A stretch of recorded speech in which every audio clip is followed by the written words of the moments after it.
मैं पुराने जमाने में पहुंच गया और वहां रेस्टोरेंट खोलकर माइक्रोवेव और पहले से तैयार खाने के दम पर दूसरे शेफ्स को पीछे छोड़ दिया, जबकि बाकी लोग सुबह होने से पहले ही धुएं और आग में लगे रहते थे। मेरे यहाँ की खास डिश सिर्फ 3 मिनट माइक्रोवेव में गर्म करते ही तैयार हो जाती है, जब दूसरे लोग अभी भी सब्जियों और मसालों के लिए परेशान हो रहे होते हैं। मेरे फ्रिज का सामान कभी खत्म ही नहीं होता। एक शेंशियन चिकन की खुशबू पूरी गली में फैल जाती है और लोग इसे लेने के लिए पागल हो जाते हैं। दुकान हमेशा भरी रहती है। मार्शल आर्ट्स अलायंस का लीडर रोज यहाँ आता है और दुकान से निकलने का नाम नहीं लेता, यहाँ तक कि प्रिंसेस खुद आकर मुझे बहुत सारे पैसे देकर ब्रांच खोलने की जिद करती है, जब तक कि एक दिन मेरा माइक्रोवेव खराब हो गया और काम करना बंद कर दिया। और इस वक्त मैं अपने मॉडर्न फूड डिलीवरी शॉप के बंद होने से परेशान था, तभी दरवाजे पर एक जोर की आवाज आई। दुकान के मालिक, कोई है क्या? जल्दी कुछ खाने को लाओ, बहुत भूख लगी है। लूमिंग नीचे झुककर सोच रहा था कि ये भारी आवाज किसकी है। इसने दुकान की खामोशी को तोड़ दिया। आया आया, बस 1 मिनट। आप क्या खाना चाहेंगे? हमारी दुकान का वादा है कि 15 मिनट में खाना मिल जाएगा, देर होने पर खाना मुफ्त। लूमिंग ने बिना सोचे समझे जवाब दिया और अपना फोन रख दिया। लेकिन जैसे ही उसने ऊपर देखा, वह दंग रह गया। उसका मॉडर्न स्टाइल का छोटा सा शॉप काउंटर, अरे न जाने कब बदल गया एक पुराने जमाने के रेस्टोरेंट में, जहां इंक पेंटिंग वाले स्क्रीन्स लगे थे। हॉल में रखी हुई 8 इमॉर्टल्स वाली मेज, पुरानी लकड़ी की सीढ़ियां ऊपर की तरफ जा रही थी, लाल लालटेन लटक रही थी। सब कुछ अजनबी था, पर फिर भी कुछ जाना पहचाना सा लग रहा था। ये कहाँ आ गया मैं तो अपने डिलीवरी शॉप में होना चाहिए था ना। और इस ग्राहक को देखो, पुराने जमाने के लंबे कपड़े पहने हुए है। क्या मैं गलती से किसी फिल्म शूटिंग की जगह आ गया हूँ, या फिर अभी तक नींद से नहीं जागा हूँ? क्या मुझे हेलुसिनेशन हो रहा है? मालिक, खड़े खड़े क्या कर रहे हो? जल्दी खाना लाओ, कुछ भी ले आओ, मैं ज्यादा नखरे नहीं करता। ग्राहक ने देखा कि लूमिंग खड़ा है और बिना हिले बेसब्री से जल्दी करने को कहा। ओह, अभी लाया। लूमिंग ने सर हिलाया और किचन की तरफ मुड़ गया। चाहे ये सच हो या नहीं, उसे लगा कि उसे अपना चेहरा धोना चाहिए ताकि होश में आ सके। किचन में घुसकर उसने फ्रिज खोला और दुकान का सबसे ज्यादा बिकने वाला और स्टॉक में सबसे ज्यादा रखा हुआ कुंग पाओ चिकन का पैकेट निकाला, पैकिंग काटी और प्लेट में डालकर माइक्रोवेव में रख दिया। ये सब काम उसने बिना रुके किया। माइक्रोवेव चलने लगा। तभी लूमिंग को वक्त मिला। उसने नल खोला और ठंडे पानी से चेहरा धोया ताकि खुद को संभाल सके। उसने गहरी सांस ली और फिर से किचन से बाहर निकला। व्हाइट लाइट, ग्लास का दरवाजा, इलेक्ट्रिक फैन, वही जाना पहचाना सेटअप, वही जाना पहचाना माहौल। लगता है अभी जो हुआ वह सिर्फ एक हेलुसिनेशन था। वह ग्राहक तो वहां था ही नहीं। रुको, अगर ग्राहक वहां नहीं था तो वह कुंग पाओ चिकन की प्लेट बेकार में गर्म हो गई। छोड़ो, मैं खुद ही खा लूंगा, वैसे भी रात का खाना नहीं खाया था। लूमिंग ने सर हिलाया और वापस किचन की तरफ गया। ठीक 3 साढ़े 3 मिनट बाद गर्म होना खत्म हो गया। माइक्रोवेव से एक लालच भरी खुशबू आने लगी। उसने चॉपस्टिक्स उठाई और एक चिकन का टुकड़ा उठाया। चक्कर देखा। भले ही ये पहले से तैयार खाना था, पर स्वाद सच में अच्छा था। बस ये नहीं पता कि इसमें कितने केमिकल्स मिले होंगे। हॉल में लूमिंग के किचन में जाने के बाद सिर्फ वह भूखा ग्राहक अकेला बचा था जो भूख से तड़प रहा था। अगर इतनी भूख नहीं लगी होती तो मैं कभी इस घटिया दुकान में नहीं आता। पहले पता होता तो जल्दी के चक्कर में ये रास्ता नहीं चुनता। इस बेकार जगह पर न खाने को कुछ है, न रहने की जगह। रहने बात है। ये तो एक बड़ा धोखा है। अगर मैं दूसरे रास्ते से जाता तो अब तक किसी अच्छे होटल में आराम से बैठकर गर्म खाना खा रहा होता। वैसे पड़ोस के कस्बे वाले होटल में कुछ डिशेस तो काफी स्वादिष्ट होती हैं। वे लोग नए डिशेस भी लाते रहते हैं जो हम जैसे पुराने लोगों को पसंद आती है। और इस जगह को देखो, न छोटा न बड़ा, 6 मेज हैं जो धूल से भरी और गंदी हैं। कोने में तो मकड़ी के जाले भी दिख रहे हैं। देखकर ही लग रहा है कि यहाँ बहुत समय से सफाई नहीं हुई है, या फिर यहाँ कोई ग्राहक आता ही नहीं है। ऐसी दुकान, और ऊपर से कह रहे हैं कि 15 मिनट में खाना देंगे। किचन में शायद सिर्फ जंगली सब्जियों का सूप ही होगा। क्या इसे खाने से कुछ हो तो नहीं जाएगा? पर अगर नहीं खाया तो भूख से मर जाऊंगा। कितनी परेशानी है। छोड़ो, जैसे तैसे पेट भर लेता हूँ। जब वापस कैपिटल पहुंचूंगा तब ताइफेंग लू जाकर अच्छे से खाना खाऊंगा। रुको, ये खुशबू कहाँ से आ रही है? कहीं मैं भूख के मारे हेलुसिनेशन तो नहीं कर रहा? ऐसी जगह पर खाने की इतनी अच्छी खुशबू कैसे हो सकती है? जैसे ही उसने आंखें खोली, वांग चांग ने देखा कि लूमिंग प्लेट लिए खड़ा है और चॉपस्टिक से एक चिकन का टुकड़ा उठाकर मुंह में डालने ही वाला था। दोनों की नजरें मिली। माहौल एकदम से अजीब हो गया। मालिक, ये आप क्या कर रहे हैं? इस जमाने में भी कोई ऐसा मालिक होता है जो ग्राहक के सामने उसका खाना चुरा कर खाए? ये तो हद है। नहीं नहीं, कोई बात नहीं ग्राहक साहब, मैं तो बस चेक कर रहा था कि खाना पक गया है या नहीं। लूमिंग ने जल्दी से चॉपस्टिक्स नीचे रखी। अभी तक मुझे लगा कि ये सब हेलुसिनेशन है। सोचा कि नहीं खाया तो बर्बाद हो जाएगा, वरना ये प्री कुक्ड खाना तो कोई मुफ्त में भी ना ले। किसे पता था कि किचन से बाहर आते ही मैं फिर से इस अजीब जगह पर आ जाऊंगा। छोड़ो छोड़ो, इस डिश का नाम क्या है? वांग चांग का ध्यान पहले ही लूमिंग के हाथ में रखी डिश पर चला गया था। वह खुशबू सच में बहुत लालच भरी थी। प्लेट में रखा खाना लाल और चमकदार था। सब कुछ साफ साफ दिख रहा था। चिकन के टुकड़ों पर गाढ़ी ग्रेवी लगी थी, साथ में हरे खीर और भुने हुए मूंगफली के दाने। सिर्फ देखकर ही मुंह में पानी आ रहा था। कुंग पाओ चिकन। ग्राहक साहब, क्या आपने कभी नहीं खाया? लूमिंग ने थोड़ा हैरान होकर वह डिश वंग चंग के सामने रखी। कुंग पाओ चिकन तो एक बहुत आम घर में बनने वाली डिश है। हर घर में शायद बनती होगी। अच्छी तो होती है, पर इतनी भी नहीं कि कोई इसे देखकर पागल हो जाए। और ऊपर से ये तो मैंने खुद नहीं बनाई, ये तो प्री कुक्ड पैकेट है। इसमें कितने केमिकल्स होंगे ये तो भगवान ही जाने। पर सामने वाला इंसान इसे इतना स्वादिष्ट मान रहा है। क्या मैं सच में किसी दूसरे जमाने में आ गया हूँ?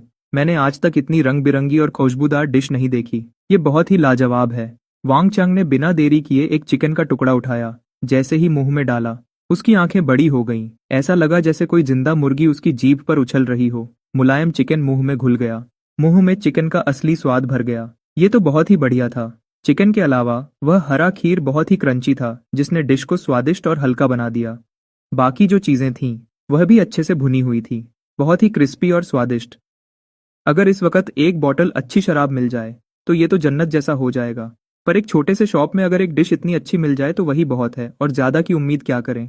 वैसे भी इस दुकान में शराब नहीं मिलती। आखिर ये एक डिलीवरी शॉप है, कौन सी डिलीवरी शॉप शराब बेचती है? ग्राहक साहब, आपको पसंद आया, ये अच्छा लगा। वांग चांग को इतने मजे से खाते देख लूमिंग को थोड़ी शर्म आने लगी। 5 रुपए का एक पैकेट वाला प्री कुक्ड खाना, ये तारीफ के लायक तो बिल्कुल नहीं है। वह खुशबू तो शायद किसी इंडस्ट्रियल फ्लेवर की वजह से होगी, और चिकन का मुलायम होना न जाने कौन सी टेक्नोलॉजी का कमाल है। सबसे डर की बात तो यह है कि इस पैकेट की एक्सपायरी डेट 2 साल की है।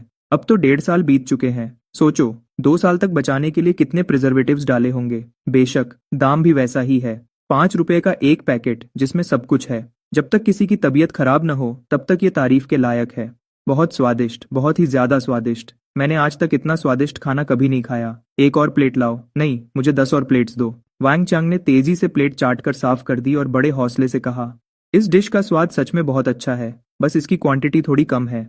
जहां तक दाम की बात है, मुझे उससे कोई फर्क नहीं पड़ता। ठीक है, आप थोड़ा इंतजार कीजिए। किचन में वापस लौटकर फ्रिज खोला, पैकिंग हटाई और प्लेट में सजाया। माइक्रोवेव में रखा और 30 सेकंड में डिफ्रॉस्ट किया।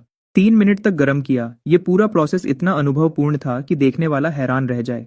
10 माइक्रोवेव एक साथ चलने लगे, और इस बीच के समय में लूमिंग को आखिरकार सोचने का वक्त मिला कि आने और जाने के बाद जो अजीब सा अंतर था वो क्या था। समस्या शायद इस बात में थी कि मैं कौन सा दरवाजा इस्तेमाल कर रहा हूँ। क्योंकि किचन का एरिया बड़ा है, पिछले हिस्से में 2 दरवाजे हैं। एक सीधा दुकान के फ्रंट हॉल में खुलता है, जहां से बाहर निकलने पर आम डिलीवरी शॉप दिखती है, और दूसरा वो एक मोड़ लेकर सीढ़ियों के नीचे से निकलता है, जिसे मैंने खुद ऊपर आराम करने के लिए बनाया था। कौन सोच सकता था कि अब ऐसी अनोखी घटना होगी। इस दरवाजे से बाहर निकलकर मैं सच में प्राचीन काल में पहुंच गया। लूमिंग ने फिर से सर बाहर निकालकर कुछ बार कोशिश की, और सच में जो दरवाजा सीधा फ्रंट हॉल में जाता है, वहां बाहर अब भी वही मॉडर्न दुकान है, और जो दरवाजा सीढ़ियों के नीचे से निकलता है, वहां से वापस उस अनजान प्राचीन समय में पहुंच जाता हूँ। मैं सच में ट्रैवल कर सकता हूँ। माइक्रोवेव के खत्म होने की आवाज आई, जिसने लूमिंग को उस ख्यालों की दुनिया से वापस हकीकत में खींच लिया। उसने अपने कपड़े ठीक किए और 10 प्लेट्स कुंग पाओ चिकन माइक्रोवेव से बाहर निकाली। चाहे कुछ भी हो, पहले इस ग्राहक की सेवा करनी होगी, बाकी बातें दुकान बंद करने के बाद आराम से सोचेंगे। ट्रे लेकर किचन से बाहर निकला। लूमिंग ने फिर से वांग चांग को देखा, जो प्लेट चाट रहा था। छोड़ो, शुक्रिया।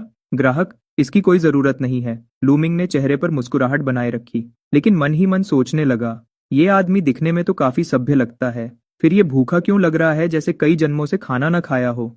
उस प्लेट को तो न जाने कितनी बार चाट चुका है। हम्फ, दुकानदार, तुम्हारा खाना परोसने का तरीका सच में बहुत तेज है। वांग चांग को भी थोड़ी शर्मिंदगी हुई। मैं आमतौर पर ऐसा नहीं हूँ। यहाँ तक कि राजधानी के टाइफेंग लू में खाना खाते वक्त भी मैं ज्यादा से ज्यादा प्लेट साफ करता हूँ। प्लेट चाटना तो दूर की बात है, आखिर मैं भी एक इज्जतदार आदमी हूँ। प्लेट चाटने जैसा काम आम हालातों में मैं कभी नहीं कर सकता, लेकिन क्या करूँ। इस छोटी सी दुकान का खाना इतना खुशबूदार और स्वादिष्ट है, खास तौर पर वो सॉस, जितना चखो उतनी लत लगती है, पता ही नहीं चला। और कोई बात नहीं, कोई बात नहीं। हमारी दुकान की खासियत ही यही है कि खाना जल्दी मिलता है। ग्राहक, ये रही आपकी 10 प्लेट्स कुंग पाओ चिकन। क्या कुछ और चाहिए? लूमिंग ने अपने चेहरे के भावों को संभाला। मैं ट्रेंड हूँ, कितनी भी हंसी की बात हो मैं हंसी रोक सकता हूँ। इस तरह के नज़ारे को मैं संभाल सकता हूँ। बेशक अगर वांग चांग ने चाटना जारी रखा तो फिर कह नहीं सकता, नहीं चाहिए। रुको, क्या तुम्हारे पास चावल है? वांग चांग ने हाथ हिलाया। इस तरह की छोटी सी गांव की दुकान में एक सिग्नेचर डिश मिल जाए वही बहुत है, खास तौर पर इस स्पीड को देखकर अंदाजा है कि कुंग पाओ चिकन ही इनकी बेस्ट डिश होगी। बाकी डिशेस तो मैं देखना भी नहीं चाहता, लेकिन सोचा कि उस सॉस के साथ चावल मिलाकर खाना बहुत अच्छा रहेगा। हाँ ग्राहक, बिल्कुल है। लूमिंग ने जल्दी से सर हिलाया। सफेद चावल शायद मेरी दुकान की इकलौती ऐसी चीज है जो पहले से बनी हुई नहीं है। आखिरकार चावल महंगे नहीं होते और बनाना भी आसान है, इसलिए पहले से बने चावल की जरूरत नहीं है। और ये चावल तो मैंने एक बड़े शेफ से सीखे हैं। गर्म पानी में लकड़ी के बर्तन में चावल भिगोना, 2 बूंद तिल का तेल डालना और ऊपर से 1-2 टुकड़े खास तौर पर बनी हुई सॉसेज रखना। वो पैकिंग वाली सॉसेज नहीं, बल्कि घर पर बनी हुई। सबसे अच्छा सुअर का मांस चुनकर उसे काट कर और केसिंग में भरकर सूरज की रोशनी में पूरे 81 दिन तक सुखाई गई टॉप क्लास सॉसेज। इस सॉसेज के साथ बनाए गए चावल में हल्की सी मिठास और मांस की खुशबू होती है। क्या बताऊं कितने स्वादिष्ट होते हैं। बेशक चावल भी खस चुने गए हैं, वही आम लेकिन खस वुचंग चावल। पकने के बाद चावल चमकदार, भरे हुए, खुशबूदार, नरम और स्वादिष्ट होते हैं। मिठास भी सही होती है और हर दाना अलग अलग होता है। इसे चावल में सबसे बेहतरीन माना जा सकता है। सबसे जरूरी ये है कि इसका वैल्यू फॉर मनी बहुत अच्छा है। टॉप क्लास चावल से तो नहीं तुलना कर सकते, लेकिन ये सस्ता और स्वादिष्ट है। सबसे जरूरी है चावल बनाने का बर्तन, जो कि एक private custom made high and लकड़ी का बर्तन है। इस लकड़ी के बर्तन में बने चावल अपने आप में एक अनोखी खुशबू रखते हैं। तीनों का मिलन स्वाद को लाजवाब बना देता है। यही वजह है कि वही प्री कुक्ड खाना बेचने के बावजूद मेरी दुकान की डिलीवरी दिन में हजारों बार बिकती है। कुछ ग्राहक तो सिर्फ इस चावल के लिए आते हैं, और कुछ लोग, हालांकि उन्हें एहसास नहीं कि यह चावल का कमाल है, और कुछ लोग तो बिना प्री कुक्ड खाना और स्वादिष्ट हो गया और वो मेरे रेगुलर ग्राहक बन गए। इस वक्त वैसे भी कोई ग्राहक नहीं है, तो मैंने दिन भर गर्म किए हुए चावल निकाल लिए, उसे एक बड़े बर्तन में भर कर दिया। ग्राहक, आपके चावल आ गए। लूमिंग ने चावल का बर्तन पास की मेज पर रख दिया। वांग चांग की मेज पर पहले ही 10 प्लेट्स कुंग पाओ चिकन रखी थी। मेज छोटी थी, जगह नहीं बची थी। मजे से खाना खा रहे वांग चांग ने एक नजर डाली। उस एक नजर ने उसे लगभग दम घुटने पर मजबूर कर दिया। चावल, सफेद चावल, पूरा एक बड़ा बर्तन भर के सफेद चावल। एक बड़ा बर्तन सफेद चावल सामने देखकर मेरा गला रुक गया। मुंह में खाना अटकते अटकते बचा। ग्राहक, क्या हुआ? क्या चावल ज्यादा है? कोई बात नहीं, आप चम्मच से कटोरी में निकालकर खा सकते हैं। जितना मन करे उतना खाइए। लूमिंग ने सोचा कि शायद उसे चावल ज्यादा लग रहे हैं। सोचा जाए तो 10 प्लेट्स कुंग पाओ चिकन, भले ही हर प्लेट की क्वांटिटी कम हो, मिलाकर तो काफी हो जाती है। और ऊपर से इतना बड़ा बर्तन चावल, सच में पेट भर जाएगा। छोड़ो, बचे हुए चावल कल एग फ्राइड राइस बनाने के काम आएंगे।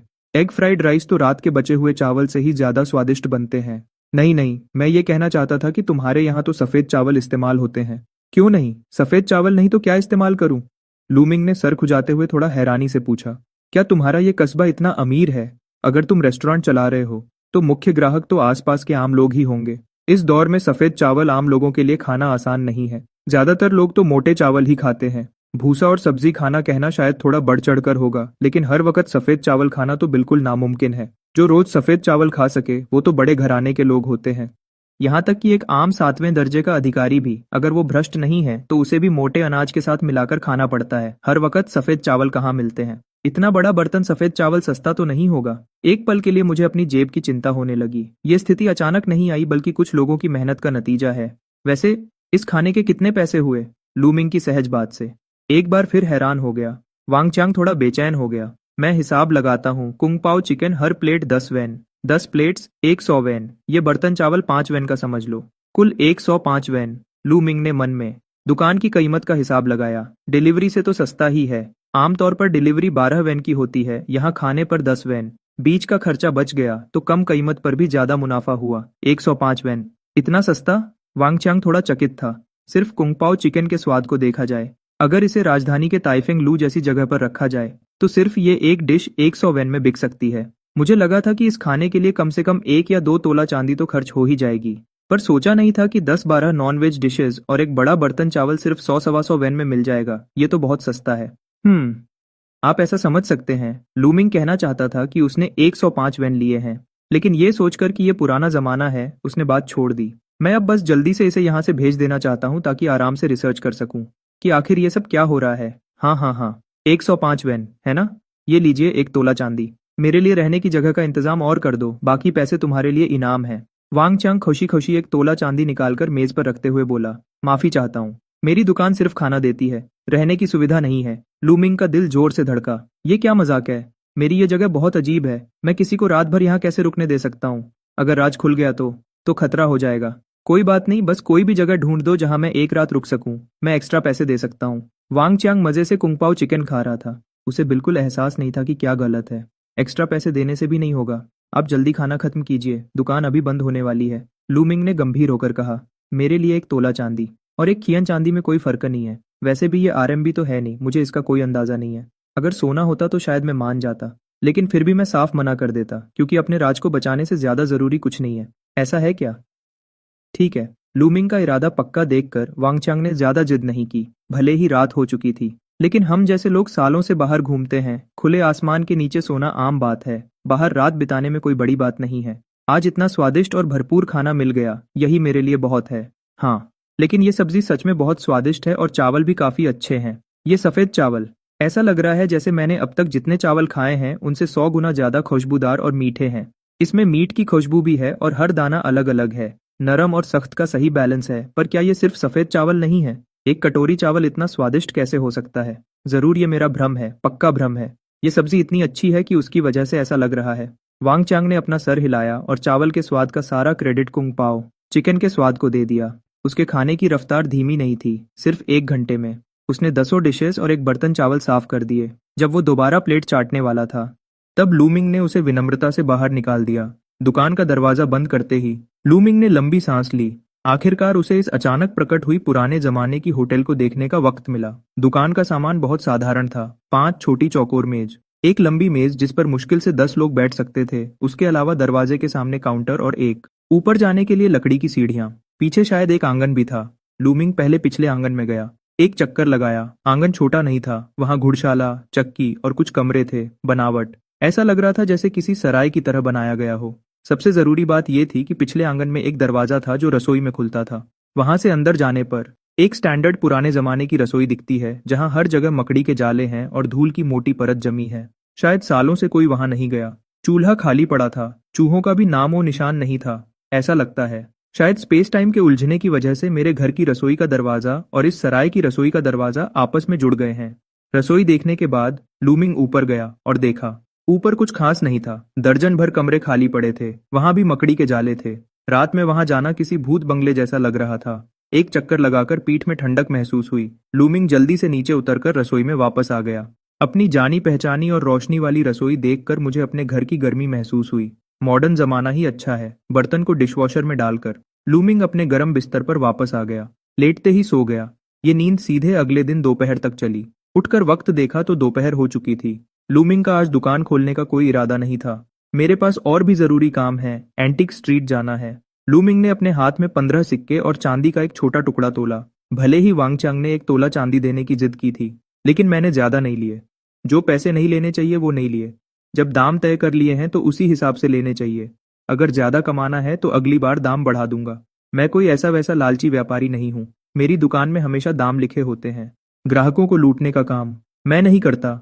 गली में घूमते हुए उसने एक पसंदीदा एंटीक शॉप चुनी और अंदर चला गया।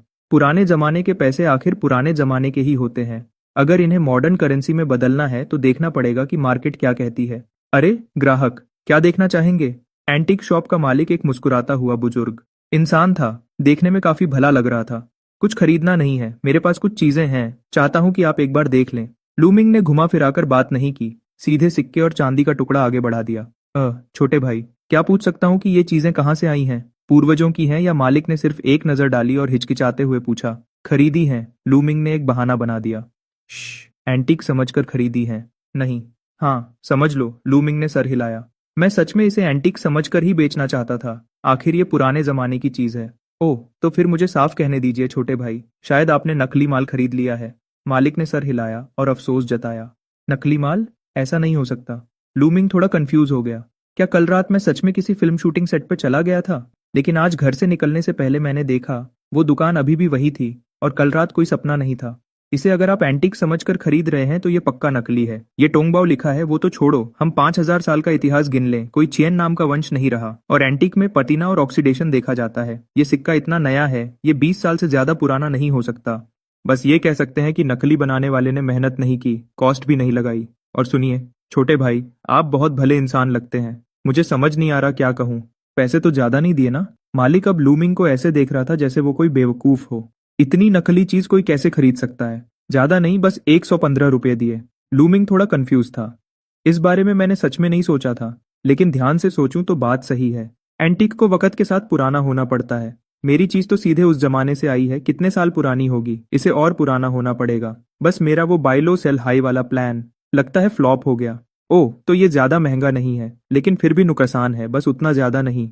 मालिक अब भी मुस्कुरा रहा था। ये कैसे? लूमिंग को समझ नहीं आया। ये चीज पुरानी नहीं है, लेकिन तांबा असली है और चांदी भी असली है। अभी तांबे का भाव लगभग 85 रुपए प्रति किलो है और चांदी का भाव 10,000 के ऊपर है। आपके ये सिक्के और चांदी की प्योरिटी कम है, फिर भी 50-60 रुपए मिल जाएंगे। मतलब आधा नुकसान है। आप किसी गोल्ड सिल्वर शॉप पर जाएंगे तो बिक जाएगा, लेकिन अगर एंटीक समझकर बेचोगे तो पैसे पानी में जाएंगे। मालिक ने भलाई के लिए सलाह दी। ठीक है, ठीक है। शुक्रिया मालिक, बताने के लिए। लूमिंग ने शुक्रिया अदा किया। 50-60 में बिक जाएगा, नुकसान ज्यादा नहीं है। मेरे उन प्री कुक्ड मील्स की कॉस्ट भी इतनी ही है, लेकिन मसला ये है कि मुनाफा भी नहीं हुआ एंटीक शॉप से निकलकर। लूमिंग ने और भी शॉप्स पर पूछा, सबका जवाब वही था। इससे वो थोड़ा निराश हो गया। सोचा था इससे कुछ ज्यादा कमा लूंगा, अब लगता है ये ख्याल छोड़ना पड़ेगा। पैसे कमाने हैं तो खाने के दाम बढ़ाने होंगे, पर उससे भी ज्यादा मुनाफा नहीं होगा। हाँ, सच में अजीब है, पैसे कमाना इतना मुश्किल क्यों है? मैं पुराने जमाने में ट्रैवल कर सकता हूँ, मतलब मेरे पास गोल्डन फिंगर है, फिर भी पैसे कमाने में इतनी मेहनत, ये तो रोने और हंसने वाली बात है। दुकान वापस पहुंचते पहुंचते दोपहर के 3-4 बज गए थे। आज का डिलीवरी ऑर्डर लेने का इरादा नहीं था, लेकिन दूसरी तरफ की स्थिति मैं समझना चाहता हूँ। भले ही पैसे न मिले, वहां का मामला तो संभालना ही पड़ेगा, वरना अगर कोई वहां से अंदर आ गया तो दुनिया में रायता फैल जाएगा। क्यों ना इस दरवाजे को बंद कर दिया जाए? लूमिंग ने पिछली रसोई के उस दरवाजे को घूर कर देखा। उसके अंदर थोड़ी कोशिश करने की चाहत थी। शुक्र है कि ली जी ने बाजी मार ली। पहले ये साफ कर लेना चाहिए कि वो जगह आखिर है कहाँ। सराय अभी भी कल रात जैसा पुराना ही था। लूमिंग दरवाजे तक गया। उसने दरवाजा धकेला। धोंग की हल्की आवाज के साथ एक छोटा सा साया जल्दी से जमीन से उठा। माफ कीजिए दुकानदार साहब, मेरा इरादा ऐसा नहीं था। आह, तुम कौन हो? सामने 13-14 साल का एक लड़का था, दुबला पतला। लूमिंग उसे नहीं पहचानता था। मैं बगल के गांव से हूँ, आप मुझे लिन हाओ कह सकते हैं। वांग गोंगजी ने मुझे एक चांदी का सिक्का दिया और कहा कि यहाँ रुककर आपके दरवाजा खोलने का इंतजार करूं, और फिर आपसे ये कहने को कहा। इतनी देर तक दरवाजा नहीं खोला, तभी तो दुकान में ग्राहक नहीं है। माफ कीजिए, माफ कीजिए। वांग गोंगजी ने ही मुझे ऐसा कहने के लिए मजबूर किया था। कोई बात नहीं, विस्तार में बताओ क्या हुआ। लूमिंग का चेहरा शांत था। ये गुस्सा होने वाली कोई बात नहीं थी। दुकान देर से खुली, ये सच था, और खुद को गाली दिलवाने के लिए किसी को हायर करना। साफ था कि वो इस दुकान से हद से ज्यादा संतुष्ट था। ये वैसी संतुष्टि थी जो अपनी पसंद की चीज न मिलने पर गुस्से में आकर होती है। ये असल में इस छोटी सी दुकान के लिए सबसे बड़ी तारीफ थी। अगर कोई आम ग्राहक होता तो कब का वापस मुड़ गया होता। कौन पैसे खर्च करता सिर्फ एक शिकायत करने के लिए? सच में उस लड़के की बातों से लूमिंग को काफी कुछ समझ आ गया। कल रात के बाद वो वांगचंग वहां से गया ही नहीं था। सीधे दुकान के बाहर ही सो गया। सोचा था सुबह उठकर एक अच्छा नाश्ता करेगा और फिर निकल जाएगा, पर सुबह जिसे खुलना चाहिए था वो दुकान खुली ही नहीं। नहीं खुली तो नहीं खुली, वैसे भी कल रात पेट भरकर खाया था, ज्यादा भूख नहीं थी। सुबह नहीं खुली तो दोपहर में तो खुलनी चाहिए थी। वांगचंग बस इंतजार करता रहा, बस ये सोचकर कि अच्छे से खाना खाकर निकलेगा, पर नतीजा न सिर्फ सुबह दरवाजा नहीं खुला, दोपहर को भी नहीं खुला। देखते ही देखते अगर अब नहीं गया तो आज वापस नहीं पहुंच पाएगा। वांगचांग को हार माननी पड़ी। तभी लिन हाओ जड़ी बूटियां बेचने बाजार आया था। वहां से गुजरा तो उसने उसे मदद के लिए रोक लिया। उसे एक चांदी का सिक्का दिया। उसके पास जो सूखा खाना था वो ले लिया। साथ ही उसे वहां इंतजार करने को कहा। बस तब से इंतजार कर रहा है, अभी तक। बेशक इन जानकारियों के अलावा लूमिंग ने लिन हाओ से इस दुनिया के बारे में भी काफी कुछ पता किया। जिस वंश में वो हैं वो डाचेन वंश है। डाचेन वंश में सालों से लड़ाई चल रही थी। जनता की जिंदगी मुश्किल थी। 20 साल पहले तक जब लड़ाई खत्म नहीं हो रही थी तब मुश्किल से युद्ध रुका, लेकिन अनाज की कमी, कपड़ों की कमी और यहाँ तक कि जनसंख्या भी बहुत कम हो गई थी। हालांकि इन सालों में थोड़ी राहत मिली और हालात सुधरे, लेकिन इस जगह पर इंसानी मुसीबतों के अलावा कुदरती आफतें भी कम नहीं थी। कभी सूखा तो कभी बाढ़। पिछले कुछ सालों में तो फसल बिल्कुल नहीं हुई। बुरा शब्द भी इस हालात को बयान करने के लिए काफी नहीं है। आजकल आम जनता दिन में बस 2 कटोरी जंगली सब्जियों का घोल पीती है। चावल तो बड़े घरों के लोग ही खा सकते हैं, यहाँ तक कि आम जमींदार भी मोटा अनाज और सादा चावल खाकर पेट भरते हैं। सफेद चावल तो त्योहार पर मिलने वाली नायाब चीज है। बेशक इस दुनिया में गरीब हैं तो अमीर भी हैं। हर कोई भूखा नहीं है, वरना होटल का कोई वजूद ही नहीं होता। वांगचंग जैसे अमीर लड़के साफ तौर पर ऐसे लोग हैं जिन्हें पैसों की कमी नहीं है। बस मैं जिस कस्बे में हूँ वो कोई खास जगह नहीं है। इस जगह का नाम केहुओ कस्बा है। ये पहले राजधानी जाने का मुख्य रास्ता था, जल मार्ग का संगम था, व्यापारियों के आने जाने का बड़ा केंद्र था। अफसोस की बात है कि 20 साल पहले लड़ाई की वजह से जिला कचहरी बगल के कस्बे में शिफ्ट हो गई। वहां 20 सालों में अर्थव्यवस्था और नाम बन गया। ऊपर से कचहरी होने की वजह से सारे लोग वहां चले गए। नतीजा ये हुआ कि केहुओ कस्बे में अब कुछ पुराने रहने वालों और राहगीरों के अलावा करीब करीब कोई नहीं बचा। जब लोग कम हो गए तो बाकी चीजें भी विकसित नहीं हो पाईं। मेरी ये दुकान पहले ऐसे ही बंद हो गई थी। ये जगह पहले एक व्यस्त व्यापारी गली हुआ करती थी। अब सब खत्म हो गया है। अगर मैं दरवाजा न खोलता तो ये एक सुनसान गली होती। मालिक, मेरा इरादा गलत नहीं था। हाँ, वांग गोंगजी ने मुझे होटल साफ करने में भी मदद करने को कहा था, ताकि अगली बार जब वो आए तो सब गंदा न हो। लिन हाव ने ये कहा और उठकर कपड़ा ढूंढने लगा, पर उसका पेट गुरगुर करके बजने लगा। तुमने खाना नहीं खाया? लूमिंग को थोड़ा आश्चर्य हुआ। तब उसे याद आया कि अभी लिन हाव ने कहा था कि वांग चांग ने उसका सूखा खाना ले लिया था। सोचा था कि वो अपने लिए कुछ बचा लेगा। लगता है ये एक ईमानदार लड़का है। कुछ नहीं बचाया। हे कोई बात नहीं। मैं काम जल्दी कर लेता हूँ, काम खत्म करके वापस जाकर खा लूंगा। वांग गोंगजी ने जो एक चांदी का सिक्का दिया है वो हमारे घर के लिए कई महीनों तक काफी है। सूखा खाना उन्हें दे दिया तो भी मेरा ही फायदा है। लिन हाव ने जल्दी से कहा, ऐसा करो, मैं पहले तुम्हें कुछ खाने को देता हूँ। हमारे यहाँ और कुछ हो न हो, खाना तो है, लूमिंग ने कहा और रसोई की तरफ चल दिया। वैसे भी कुछ रुपयों की ही तो बात है आखिर। किसी को भूखे पेट काम पे तो नहीं लगा सकते। 3.5 मिनट बाद एक अनोखी खुशबू होटल में फैल गई। कितनी अच्छी खुशबू है। लिन हाव ने जोर से नाक से सांस ली, जैसे कोई छोटा कुत्ता हो। खाओ। लूमिंग ने एक प्लेट कुंग पाओ चिकन और एक कटोरी सफेद चावल निकाला। ये बहुत कीमती है, मैं नहीं ले सकता। लिन हाव के मुंह में पानी आ रहा था, लेकिन उसका दिमाग अभी काम कर रहा था। सफेद चावल और मसालेदार मीट, क्या ये मेरे जैसे गांव के लड़के के लिए है? इस एक वक्त के खाने में शायद आज की कमाई हुई पूरी चांदी चली जाएगी। कोई बात नहीं, इसे तुम्हारे काम का इनाम समझ लो, लूमिंग ने लापरवाही से कहा। नहीं नहीं, वांग गोंगजी ने पहले ही मजदूरी दे दी है, मैं और नहीं ले सकता। क्यों ना मैं इन चीजों के बदले ये खाना ले लूं? सही है, मैं सुबह जड़ी बूटियां तोड़ने गया था बाजार बेचने के लिए। अभी दवाई की दुकान तक पहुंचा भी नहीं था कि वांग चांग ने मुझे रोक लिया। बस टोकरी में जो दवाई है वो ऐसे ही तोड़ ली थी, पता नहीं मालिक को पसंद आएगी या नहीं।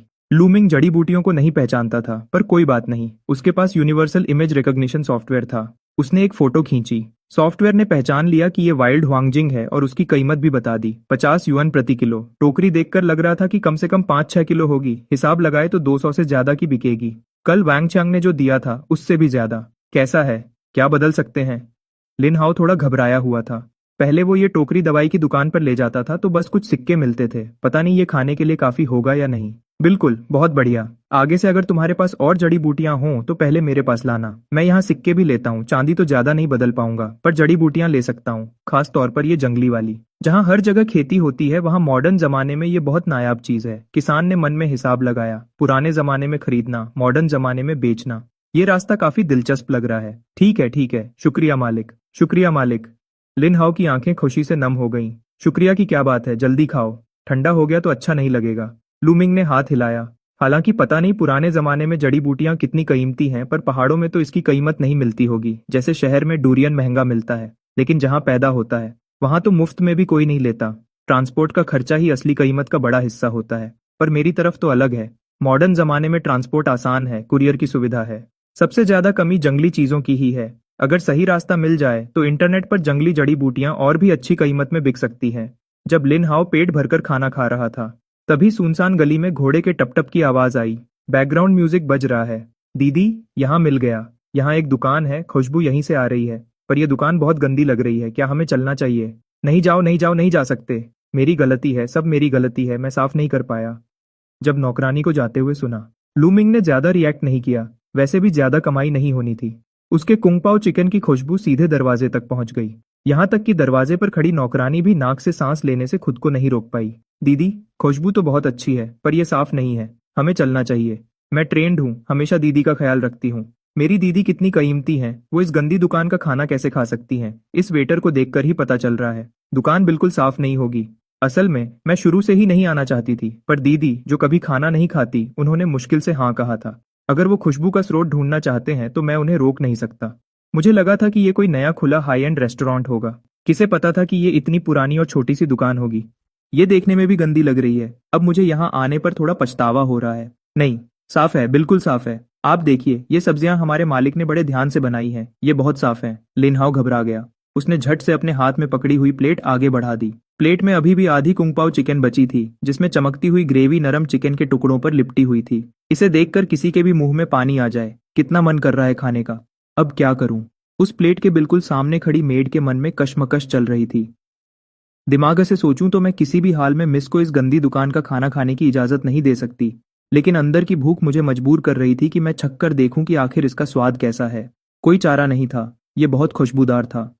खास तौर पर जब प्लेट नाक के इतने पास हो तो खुशबू बार बार नाक में जा रही थी।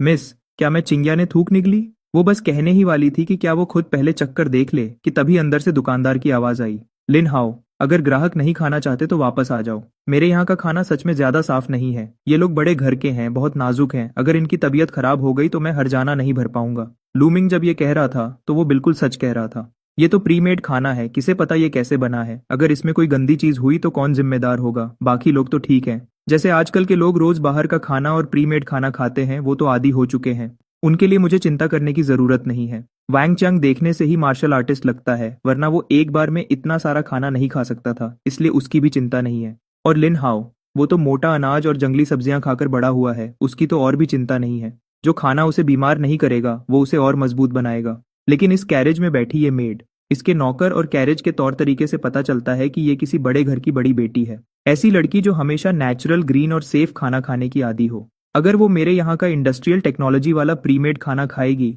तो मुझे सच में डर है कि कहीं वो बीमार न पड़ जाए। इसलिए अभी जो मैंने कहा उसमें तंज का 1% भी मतलब नहीं था, वो मैंने पूरे दिल से सच कहा था। दुकानदार साहब, माफी चाहती हूँ, मेरी मेड को बात करने की तमीज नहीं है। ये खाना मुझे चाहिए। मिस, मैं मजाक नहीं कर रहा, मेरे यहाँ का खाना सच में साफ नहीं है। आप बिल्कुल मत खाइए, इसे खाने से आपका पेट खराब हो जाएगा, हो सकता है आप बीमार भी पड़ जाएं। लूमिंग ने अच्छी नीयत से समझाया। मैं सच में मुसीबत नहीं चाहता था, लेकिन इतनी सीधी सफाई सुनने में और भी ज्यादा तंज जैसी लग रही थी। कौन सा रेस्टोरेंट का मालिक ऐसा होगा जो कहेगा कि उसका खाना साफ नहीं है? मैं समझ गई, उस पवित्र आवाज वाली लड़की ने शांति से कहा। समझ गई तो अच्छी बात है, समझ गई तो अच्छी बात है। लूमिंग को लगा कि कैरेज में बैठे इंसान को बात समझ आ गई और उसने राहत की सांस ली। दुकानदार, हम एक ताइल चांदी देंगे तुम्हारी एक डिश के लिए, बाकी पैसे मेरी मेड की बदतमीजी के लिए हर्जाना समझ लेना। चिंग्या ने पैसे दिए। मिस, क्या एक ताइल कुछ ज्यादा नहीं है? चिंग्या नाम की मेड ने थोड़ा अनिच्छा से कहा। ये खाना कितना भी अच्छा क्यों ना हो, एक ताइल चांदी से ज्यादा का नहीं है। पैसे दो। अपनी मेड के सामने उसकी आवाज इतनी नरम नहीं थी, बल्कि गंभीर थी। साफ था कि वो इस मामले को जल्दी खत्म करना चाहती थी। मैं उम्मीद और प्रशंसा से अपने मालिक को देख रहा था। इतनी देर में ही मालिक ने एक ताइल चांदी कमा ली। अगर मैं डॉक पर जाकर बोझ उठाता तो कम से कम 1 या 2 महीने लग जाते, लेकिन मालिक ने बस एक वक्त के खाने में ही कमा लिए। वो तो मेरे लिए भगवान जैसे हैं। नहीं नहीं, मेरा वो मतलब नहीं था। मेरे यहाँ का खाना सच में असुरक्षित है, मैं इसे बेच नहीं सकता। अगर आपका पेट खराब हो गया तो कौन जिम्मेदार होगा? लूमिंग को अचानक मिले पैसे से कोई खुशी नहीं हुई, उसे मुसीबत का डर था। और मुझे सच में अपने प्रीमेड खाने पर भरोसा नहीं है। 5 रुपए का एक पैकेट, क्वालिटी की तो कोई गारंटी ही नहीं है। कोई बात नहीं, अगर तबीयत खराब हुई तो वो मेरी गलती होगी, दुकानदार को जिम्मेदार नहीं ठहराया जाएगा। कैरेज के अंदर से आवाज सुनाई दी, जैसे उसे कोई परवाह न हो। मैं अभी भी थोड़ा और समझाने की कोशिश करना चाहता था। 10 तायल। कैरेज में बैठे इंसान का सब्र अब खत्म हो गया था। खत्म। बस एक सू की आवाज आई और एक चांदी का सिक्का कैरेज से बाहर उड़ा, बिना किसी चूक के सीधा लूमिंग के हाथ में आ गिरा। उसने वजन तोला, न कम न ज्यादा, पूरे 10 तायल। तो फिर मैं पहले ही बता देता हूँ, अगर तबीयत खराब हुई तो वापस आकर मुझे परेशान मत करना। लूमिंग ने दिल कड़ा किया। पैसे मिल रहे हैं तो मना करना बेवकूफी है। मैं पैसे थोड़ी ठुकराऊंगा, वैसे भी सबने खाया है, कोई वजह नहीं कि ये नाजुक लड़की इसे न खा सके। ये कहकर लूमिंग किचन की तरफ मुड़ गया। वही पुरानी प्रोसेस, और जल्द ही कुंग पाओ चिकन का एक बोल तैयार हो गया। पहले कुछ ग्राहकों की पसंद को ध्यान में रखते हुए लूमिंग ने लकड़ी के पैकिंग बॉक्स खरीदे थे। अब वो काम आ गए। थोड़ी ही देर में कुंग पाओ चिकन का एक बॉक्स और साथ में चावल का एक बॉक्स पैक हो गया। मिस, आप बिल्कुल मत खाइएगा, मेरा खाना सच में साफ नहीं है। लूमिंग ने हाथ में भारी चांदी पकड़कर खुशी खुशी दूर जाती कैरेज को एक और बार चेतावनी दी। मिस, ये आदमी बहुत बदतमीज है, अपनी बात पर अड़ा हुआ है। चिंग्या कैरेज के साथ चल रही थी और पीछे से आती आवाज सुनकर उसे लगा कि लूमिंग अभी भी उसका मजाक उड़ा रहा है। वो गुस्से में पैर पटकने लगी। बार बार ये कहना कि उसका खाना साफ नहीं है, क्या ये उसकी बात का मजाक उड़ाना नहीं है? उन्होंने इतने पैसे भी दे दिए, फिर भी ये दुकानदार मजाक उड़ा रहा है। कितना घटिया इंसान है। रहने दो, अगली बार से हम उसकी दुकान पर नहीं जाएंगे। मिस की आवाज अभी भी साफ और शांत थी, जैसे कोई हलचल न हो। तो मिस, इस खाने का क्या करें? क्या मैं पहले चक्कर देख लूं कि कोई दिक्कत तो नहीं? चिंग्या इसे फेंकना चाहती थी, लेकिन दिल नहीं मान रहा था। कोई चारा नहीं था। खुशबू बहुत ज्यादा थी और खाना देखने में भी बहुत स्वादिष्ट लग रहा था। मिस की आवाज हवा के झोंके जैसी हल्की थी। बहुत अच्छा। मिस की इजाजत मिलते ही चिंग्या ने और इंतजार नहीं किया और झट से बॉक्स खोल दिया। फा की हल्की आवाज के साथ ढक्कन खुला और गर्मा गर्म खुशबू एक छोटे तूफान की तरह बाहर आई, सीधा नाक में घुस गई। बॉक्स के बीच में कुंग पाओ चिकन शांति से रखा था, जैसे कोई कलाकृति हो। छोटे टुकड़ों में कटा हुआ चिकन नरम और सुनहरा था, हर टुकड़ा चमक रहा था और अपनी स्वादिष्ट होने की कहानी सुना रहा था। गाढ़ी हुई ग्रेवी एक सुंदर लिबास की तरह चिकन पर लिपटी हुई थी। हर टुकड़ा रसीला था, जिसे देखकर नजर हटाना मुश्किल था। चिंग्या ने ध्यान से चिकन का एक टुकड़ा उठाया और मुंह में डाला। पल भर में ही स्वादिष्ट स्वाद जीभ पर फैल गया। चिकन नरम और रसीला था। स्वाद इतना बढ़िया था कि बार बार खाने का मन करे। दूसरे बॉक्स में सफेद चावल के दाने अलग अलग दिख रहे थे, जैसे मोती हों। हर दाने में हल्की सी मीट की खुशबू थी जो भूख बढ़ा रही थी। चिंग्या ने चॉपस्टिक से थोड़े चावल उठाए और चखकर देखा। चावल नरम और मीठे थे। कुंग पाओ चिकन के साथ ये बिल्कुल परफेक्ट मैच था। चिंग्या, जो सिर्फ मिस के लिए टेस्ट करने वाली थी, एक के बाद एक निवाला लेती गई और रुक ही नहीं पाई। जल्द ही कैरेज एक हवेली के सामने रुक गई। दरवाजे पर सू लिखा हुआ था। ये वही मशहूर सू परिवार था। कैरेज में बैठी लड़की सू परिवार की बड़ी बेटी सू जिन्हे थी। मिस, हम घर पहुंच गए। ओ नहीं। क्या हुआ? इतनी घबराई हुई क्यों हो? बुरा हुआ, बहुत बुरा हुआ। मैंने गलती से सारा खाना खा लिया। अब क्या होगा? क्या मैं वापस जाकर एक और बॉक्स ले आऊं? चिंग्या गुस्से में पैर पटकने लगी। सिर्फ वही लोग जानते हैं जिन्होंने इसे खाया है कि ये कितना स्वादिष्ट था। लेकिन मैं तो बस खुद ही खाती रही। मैं तो मिस के लिए बचाना ही भूल गई। ये तो बहुत बड़ा पाप हो गया। जरूरत नहीं है, बस एक डिश ही तो थी। किस्मत में होगी तो मिल जाएगी, नहीं तो कोई बात नहीं। और वैसे भी तुमने ही तो कहा था कि अब वहां कभी नहीं जाओगी, सुजिन्हे ने थोड़ा हैरानी से पूछा। उसकी मेड ऐसी लालची नहीं थी। आज इसे क्या हो गया है? लेकिन मिस, ये सच में बहुत ज्यादा स्वादिष्ट था। कितना भी स्वादिष्ट हो, आखिर एक डिश ही तो थी। चलो घर के अंदर चलो। मैं अमीर घर में पली बढ़ी हूँ, क्या कुछ नहीं खाया होगा? इसलिए मुझे इसमें कोई खास दिलचस्पी नहीं थी, बस थोड़ी देर के लिए मन हुआ था। लेकिन दुकानदार ने बार बार तंज कसे। मैं भी कोई पत्थर की मूर्ति नहीं हूँ। दिल में थोड़ा गुस्सा तो था ही। वैसे भी मेरा खाने का इरादा नहीं था। अब जब खाना खत्म हो गया है तो और भी कोई परवाह नहीं है। लेकिन मिस, वो खाना सच में बहुत स्वादिष्ट था। चिंग्या अभी भी समझाने की कोशिश कर रही थी। सब्जी मैंने खाई थी, सिर्फ मुझे ही पता है कि उसका स्वाद कितना लाजवाब था। उसने मुझे और खाने के लिए मजबूर कर दिया। रहने दो, वापस घर चलो। रेस्टोरेंट में सू जिंगहोंग से मिलने के बाद लिन हाओ बेचैन हो गया। उसने सफाई शुरू कर दी। उसने पानी भरा, कपड़ा उठाकर हर कोने को जोर जोर से रगड़कर साफ करने लगा। हर जगह को कम से कम 4 बार साफ किया। फर्श को भी नहीं छोड़ा। ऐसा लग रहा था जैसे वह फर्श को शीशे की तरह चमकाना चाहता हो। दरवाजे पर लगे साइनबोर्ड को भी इतना चमकाया कि वह चमकने लगा। दूर से देखने पर ही वह बहुत साफ और बढ़िया लग रहा था। बेशक इतनी मेहनत से काम करने का नतीजा सामने आ गया। रात हो चुकी थी। पहली मंजिल मुश्किल से साफ हो पाई थी, दूसरी मंजिल को तो छुआ तक नहीं गया था। बस करो, अब और मत रगड़ो। लूमिंग ने समय देखा। रात के 8 बज चुके थे। उसने जल्दी से लिन हाओ को रोका, जो अभी भी झुककर सफाई कर रहा था। नहीं मालिक, मैंने वांग गोंगजी से पैसे लिए हैं। जो वादा किया है वह पूरा करना ही होगा। लिन हाओ के हाथ नहीं रुके। एक तो मैंने पैसे लिए हैं तो काम करना ही पड़ेगा, और दूसरा, मालिक ने मेरे साथ बहुत अच्छा बर्ताव किया है। न सिर्फ मुझे सफेद चावल खिलाए, बल्कि मुझे टॉप क्लास का स्वाद भी चखने को मिला। शायद भगवान भी ऐसा ही खाना खाते होंगे। मैं एक गरीब घर का लड़का हूँ। मेहनत करने के अलावा मेरे पास देने को कुछ नहीं है, इसलिए मैं और ज्यादा मेहनत करूंगा। मैंने सोच लिया है, सिर्फ आज ही नहीं बल्कि हर कुछ समय बाद मैं यहाँ आकर मालिक की मदद करूंगा, वरना मालिक की अच्छाई का एहसान कैसे चुकाऊंगा। मैंने ये नहीं कहा कि तुम काम मत करो, लेकिन आज हमें दुकान बंद करनी होगी। तुम कल वापस आ सकते हो। बेशक हम सुबह दुकान नहीं खोलेंगे। तुम पहले पहाड़ पर जाकर कुछ जड़ी बूटियां ला सकते हो और दोपहर में यहाँ आकर काम जारी रख सकते हो। लूमिंग अपने मन में हिसाब लगा रहा था कि आज अच्छी कमाई हुई है, अब बस आराम करना चाहता हूँ। बैकग्राउंड म्यूजिक बज रहा है। 10 ताइल चांदी। पुराने जमाने के सोने और चांदी के एक्सचेंज रेट के हिसाब से यह 1 ताइल सोने के बराबर है। सोने की कीमत चांदी से कहीं ज्यादा महंगी होती है। मैंने अभी चेक किया, अभी सोने की कीमत 9 लाख प्रति किलो से ज्यादा है। 1 ताइल सोना मतलब 40-50 हजार रुपए। एक दिन में 40 हजार से ज्यादा की कमाई, ये तो बहुत ही शानदार है। अमीर लोगों के माफी मांगने का यह तरीका सच में इतना साधारण है कि गुस्सा भी नहीं आता। मैंने भी समझ लिया है। पैसे को एंटीक की तरह नहीं बेच सकते, कोई बात नहीं। तांबा और चांदी की कीमत नहीं है तो भी कोई बात नहीं, बस सोना कीमती होना चाहिए। आगे कमाई हुई तो सब जमा करूंगा और अंत में उसे सोने में बदलकर बेच दूंगा। मेरे वहां चांदी और सोने का एक्सचेंज रेट 90 और 1 का है। भले ही यहाँ के सोने की प्योरिटी कम हो, पर अगर वह असली सोना है तो मुझे नुकसान नहीं होगा। बेशक आज इतनी कमाई हुई है तो थोड़ा आलस तो बनता है। जल्दी दुकान बंद कर देता हूँ, वैसे भी रात को कोई ग्राहक नहीं आने वाला। मालिक, क्या आपको सच में जड़ी बूटियां पसंद है? बिल्कुल। क्या मैंने तुमसे नहीं कहा था? तुम मेरे लिए जड़ी बूटियां लाओगे तो मैं न सिर्फ पैसे दूंगा बल्कि खाना भी खिलाऊंगा। सच में? मालिक जो कह रहे हैं क्या वह सच है? खाना तो मैंने खाया है, उसे भगवान का खाना कहना भी कम होगा। और साथ में सफेद चावल, क्या यह ऐसी चीज है जो मैं रोज खा सकता हूँ? जहाँ तक जड़ी बूटियों की बात है, मुझे कोई चिंता नहीं है। हमारे उस बड़े पहाड़ में और कुछ हो न हो, जड़ी बूटियां बहुत हैं। बस पहले उनकी अच्छी कीमत नहीं मिलती थी, इसलिए मैं कभी कभी ही तोड़कर लाता था।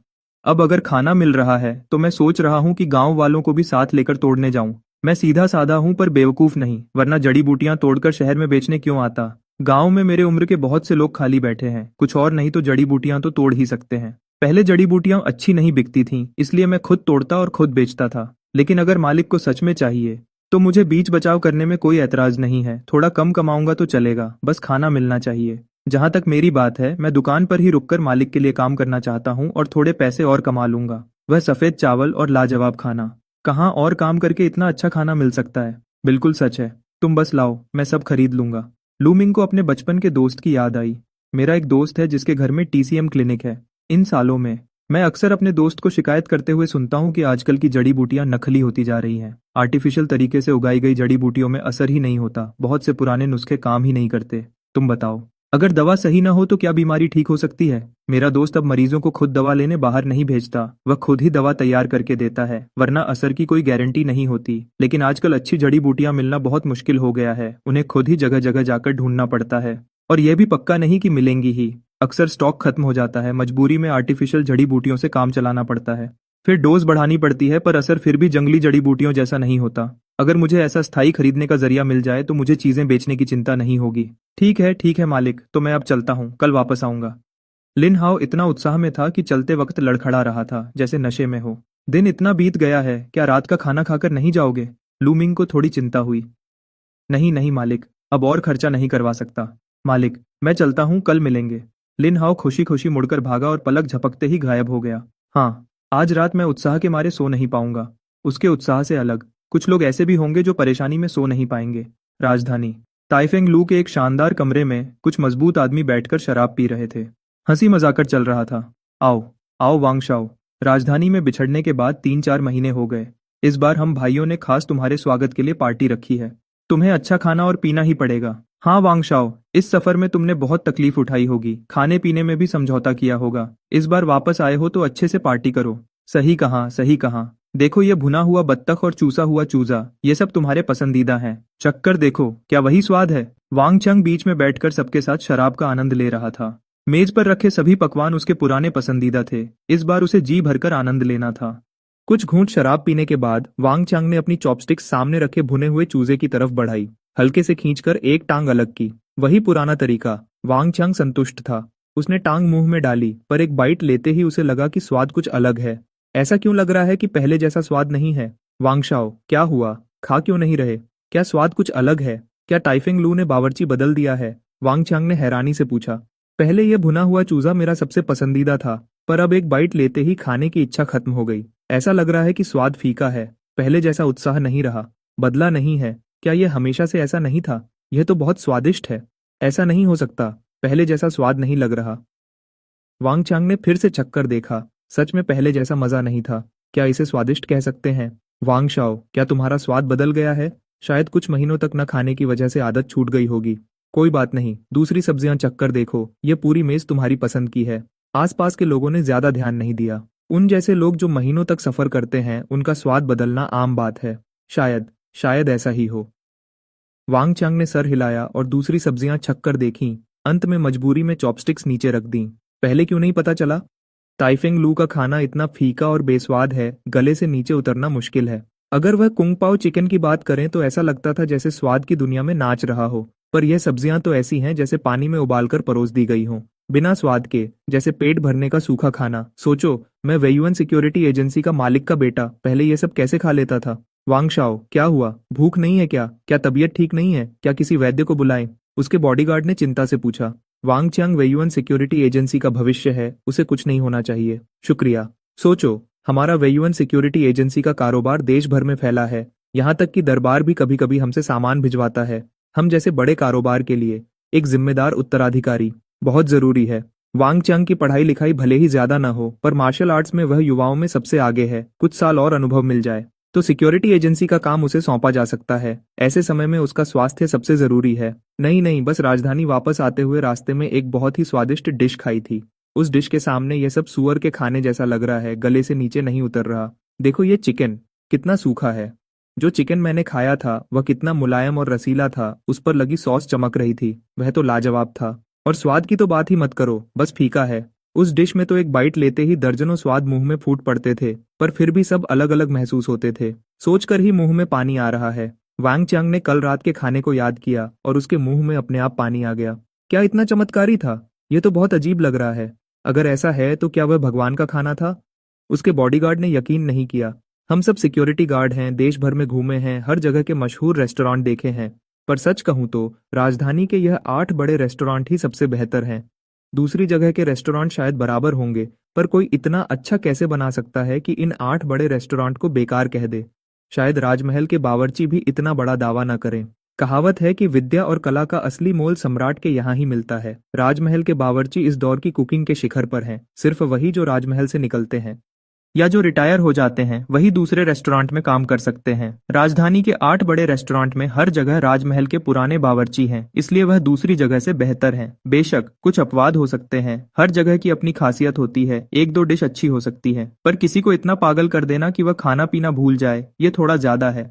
कम से कम मुझे तो यकीन नहीं है। अरे, वह सच में भगवान का खाना था। मैंने अपनी जिंदगी में कभी इतना स्वादिष्ट और अलग अलग स्वाद वाला खाना नहीं खाया। वांग चांग को समझ नहीं आ रहा था कि कैसे बताए। वह स्वाद उसके वर्णन करने की क्षमता से बाहर था। तो वांग शाओ ने वह कहाँ खाया? एक चतुर बॉडीगार्ड ने पूछा। मशहूर रेस्टोरेंट तो गिने चुने हैं, सब वहां गए हैं। नाम बताओ तो पता चल जाएगा। ज्यादा दूर नहीं, राजधानी से 1 दिन के रास्ते पर केहुओ टाउन में है। वहां एक, कैसे कहूँ, देखने में तो पुराना लगता है वह रेस्टोरेंट। उसके अंदर जो कुंग पाओ चिकन मिलता है वह लाजवाब है। मैं कल रात वहां से गुजरा और एक बार में 11 प्लेट खा गया। अफसोस की बात यह है कि वह दुकानदार आज दोपहर तक दुकान नहीं खोली, जिस वजह से मुझे भूखे पेट वापस आना पड़ा। यह सोचकर ही वांग चांग को गुस्सा आ रहा था। ऐसा नहीं हो सकता, मैं भी केहुओ टाउन से कई बार गुजरा हूँ, वहां तो कोई रेस्टोरेंट ही नहीं है। हाँ, मैं भी केहुओ टाउन अक्सर जाता हूँ, वहां सबसे पुराना रेस्टोरेंट तो 7-8 साल पहले का था। अब तो वहां बहुत सन्नाटा है, सुना है वहां भूत भी आते हैं। रात को दरवाजा खोलना और दिन में दुकान बंद रखना। वांग शाओ, कहीं आपने भूत तो नहीं देख लिया? क्यों ना हम मंदिर जाकर माथा टेक लें और बुरी बलाओं को दूर करें। थू थू थू। इस बियाओशी में बहुत यांग ऊर्जा है। मैं इतना नेक हूं कि भूत भी मुझे देखकर छिप जाते हैं। मैं भूत कैसे देख सकता हूँ? और वैसे भी अगर सच में किसी से सामना हो भी गया तो वह किसी की ऊर्जा पीने वाली सुंदर चुड़ैल होगी, कोई सब्जी बेचने वाला सब्जी भूत थोड़ी होगा। ऐसा कहते हुए वांग चंग के दिल में थोड़ी घबराहट थी। क्या पता सच में किसी भूत की दुकान से तो नहीं टकरा गया? क्यों ना किसी दिन मंदिर जाकर माथा टेक लूं, पक्का भूत का चक्कर है। मुझे यकीन नहीं होता कि कोई ऐसी सब्जी हो सकती है जिसके लिए वांग शाओ इतने पागल हो रहे हैं। सब्जी का स्वादिष्ट होना मुमकिन है, पर इतना स्वादिष्ट कि इंसान कुछ और खा ही न सके। इसमें जरूर कोई गड़बड़ है, भूत है, पक्का भूत है, एक बियाओशी ने पुख्ता तौर पर कहा। बिल्कुल, जो चीज इंसान को खाने पीने की सुध भुला दे वह अच्छी चीज कैसे हो सकती है? शाओ, आप पक्का किसी बुरी चीज के चक्कर में पड़ गए हैं, एक और बियाओशी ने यकीन के साथ कहा। इतना भी बुरा नहीं होगा। वह सब्जी सच में ऐसी थी जो पहले कभी नहीं देखी और न कभी सुनी थी। मालिक भी बुरा इंसान नहीं लगता, और वहां के सफेद चावल भी बहुत खुशबूदार हैं, विला के चावलों से भी ज्यादा स्वादिष्ट। वांग चंग हैरानी से लू मिंग का बचाव करने लगा। खाना कितना भी अच्छा हो, कितना स्वादिष्ट हो सकता है, पक्का भूत ने आप पर जादू कर दिया है। वांग शाओ, मेरी दादी भूत भगाना जानती हैं। कल मैं उन्हें आपको दिखाने के लिए बुलाऊंगा, एक बियाओशी ने उत्साह से सुझाव दिया। नहीं, मैंने सच में कोई भूत नहीं देखा। सच में वह दुकान बिल्कुल असली है और सब्जियां भी असली हैं। वह सच में बहुत स्वादिष्ट हैं। वांग चंग अपने फैसले पर अड़ा रहा। शाओ, ऐसा नहीं है कि हम आप पर यकीन नहीं कर रहे, पर आप जो कह रहे हैं वह बहुत अजीब है। रात को दुकान खोलना, 100 गुना ज्यादा स्वादिष्ट खाना और दिन में दुकान बंद रखना, दुनिया में ऐसी दुकान कहाँ होती है? मुझे लगता है हमें जल्दी किसी तांत्रिक को ढूंढकर भूत भगाना चाहिए। बाकी सबने भी शक जताया। हे, मेरा गुस्सा, तुम लोग मुझ पर यकीन क्यों नहीं कर रहे? वह सच में स्वर्ग जैसा स्वाद था। छोड़ो, तुम लोगों ने कभी खाया नहीं है, तुम लोगों को समझाना बेकार है। वांग चांग को भी गुस्सा आ गया। वांग शाओ, भाइयों की भी गलती नहीं है, हमने कभी चखा नहीं तो कैसे यकीन करें? वैसे भी वह जगह जिंगचेंग से ज्यादा दूर नहीं है। अगर वांग शाओ खाना चाहते हैं तो हम घोड़े दौड़ाकर कुछ ही घंटों में वहां पहुंच सकते हैं। क्यों न कल वांग शाओ हम में से कुछ फ्री भाइयों को साथ ले चलें और खुद देख लें, तब सच और झूठ का पता चल जाएगा। एक थोड़ी उम्र दराज बियाओशी ने बात संभाली। लूशू, आप सही में कई दशकों से देश विदेश घूमने वाले अनुभवी बियाओशी हैं। ठीक है, यही तय रहा, पर वहां रहने की जगह नहीं है और यह भी नहीं पता कि दुकान कब खुलती है। ऐसा करते हैं, कल हम देर से निकलेंगे और जल्दी वापस आ जाएंगे। वांग चांग में भी उत्साह आ गया। मैं अभी एक निवाला असली कुंगपाओ चिकन खाना चाहता हूँ, दूरी कोई मसला नहीं है। बैकग्राउंड म्यूजिक बज रहा है। जिंदगी में इंसान अच्छे खाने के लिए ही तो जीता है। रेस्टोरेंट से लिन हाओ को विदा करने के बाद लूमिंग बेचैनी से बिस्तर पर लेट गया और अपना फोन निकालकर अपने बचपन के दोस्त को मैसेज भेजा। हाँ, बोलो। काम की बात करो, मुझे अपने घर बुलाकर घटिया सब्जी खिलाने का झूठ मत बोलो। नहीं खाना तो मत खाओ। तुम नहीं खाओगे तो और बहुत लोग हैं। मैं बस ये पूछना चाहता था कि क्या तुम लोग जंगली जड़ी बूटियां खरीदते हो? खरीदते हैं, क्यों नहीं? कौन सी जड़ी बूटियां हैं? पता नहीं, मैं कोई डॉक्टर तो हूं नहीं। कल तुम खुद आकर देख लेना। हाँ, दोपहर में आना। चिंता मत करो, मैं सुबह तो वैसे भी नहीं उठ पाऊंगा। गेम लॉगिन करो। अगले दिन दोपहर को रेस्टोरेंट में लूमिंग अभी उठा ही था, जम्हाई लेते हुए दरवाजा खोला। लिनहाओ पहले से ही बाहर इंतजार कर रहा था, पीठ पर वही बड़ा टोकरा लटकाए हुए। जमीन पर दो और टोकरे रखे थे जिनमें कल देखी गई हुआंगजिंग के अलावा और भी अनजान जड़ी बूटियां थीं। कुल मिलाकर 3 बड़े भरे हुए टोकरे थे। मालिक, ये वो हैं जो मैंने आज सुबह सबके घरों से इकट्ठा की है। आप देखिए कि क्वालिटी कैसी है। लिन हाओ के दिल में डर था। कल रात वापस लौटने में बहुत देर हो गई थी, इसलिए मुझे गांव वालों को बताने का वक्त नहीं मिला। पर कोई बात नहीं, गांव के लोग आमतौर पर ये जड़ी बूटियां रखते हैं। आज सुबह मैंने घर घर जाकर जड़ी बूटियां तोड़ने वालों को बताया और इसी बहाने इकट्ठा कर लिया। पूरे 3 बड़े टोकरे, सोचा कुछ पैसे मिल जाएंगे। अच्छा है, अच्छा है। तुम्हें 1 करियान चांदी देता हूँ। लूमिंग को पैसों का कोई खास अंदाजा नहीं था। मेरे पास 15 तांबे के सिक्के, 1 करियान चांदी और 10 तायल चांदी थी। 15 सिक्के कम पड़ते, 10 तायल बहुत ज्यादा होते। 1 करियान चांदी बिल्कुल सही था। वैसे भी 1 करियान चांदी 50-60 रुपए के बराबर ही होती है। इतनी सारी जंगली जड़ी बूटियां खरीदना बिल्कुल भी घाटे का सौदा नहीं है। इसमें बहुत सारा सूखा माल है जो कल के ताजे माल से ज्यादा कीमती है। आखिरकार सूखने के बाद पानी निकल जाता है। वजन और क्वालिटी दोनों अलग होते हैं। ये बहुत ज्यादा नहीं है? लिनहाओ थोड़ा हकलाया। पहले तो सिर्फ 100 वेन मिलते थे। वह पहले जब दवा की दुकान पर यह बेचने जाता था तो 50-60 वेन मिलना ही बड़ी बात होती थी, और तब भी दुकान का मालिक नखरे दिखाता था। ज्यादा नहीं है, बस 1 कयान चांदी लो। लूमिंग ने सहजता से पिछले कुछ दिनों में मिली 1 कयान चांदी लिनहाओ की तरफ उछाल दी। डिंग! फोन का नोटिफिकेशन बजा। लगता है वह आ गया है। लूमिंग ने मैसेज का जवाब देना जरूरी नहीं समझा, टोकरे उठाए और किचन की तरफ चल दिया। लिनहाओ ने मदद करनी चाहिए पर उसे रोक दिया गया। नहीं, किचन और खेती में बाहर वाले नहीं आ सकते। लूमिंग को पता था कि कल सफाई करते वक्त मैंने लिनहाओ को पुराने जमाने का किचन दिखा दिया था, पर मॉडर्न किचन में उसे बिल्कुल नहीं आने देना था, इसलिए उसे किचन में आने से मना कर दिया ताकि झंझट ना हो। ठीक है मालिक, मैं काम पर जाता हूँ। लिनहाओ भी बात मान गया। रेस्टोरेंट के अपने नियम होते हैं। पुराने जमाने के हर काम में राजदारी रखी जाती थी, चाहे खाना बनाने वाला बावर्ची हो, बढ़ई हो या डॉक्टर का शिष्य, सब अपने काम को छुपा कर रखते थे। बहुत सी चीजें तो देखने तक की इजाजत नहीं होती थी, खासकर खाना बनाने की कला, जो कभी कभी बस देखने से ही सीख ली जाती थी। इसलिए लूमिंग का किसी को किचन में न आने देना बिल्कुल जायज था, और इससे किसी को शक भी नहीं होगा। जाओ जाओ। लूमिंग ने हाथ हिलाया और टोकरे लेकर किचन से होते हुए मॉडर्न डिलीवरी शॉप में वापस आ गया। खर्र शटर ऊपर उठा, बाहर एक पतली सी परछाई दिखाई दी। बाहर खड़ा व्यक्ति लंबा था, नाक पर काले फ्रेम का चश्मा था, चेहरा साफ सुथरा और एक विद्यार्थी जैसा दिख रहा था। यह लूमिंग का बचपन का दोस्त था, जिसके घर में टीसीएम क्लिनिक थी। ली टोंगरेन। टोंगरेन, वाह भाई, इतनी सारी अच्छी चीजें। अरे, ये सब तुमने कहाँ से निकाली?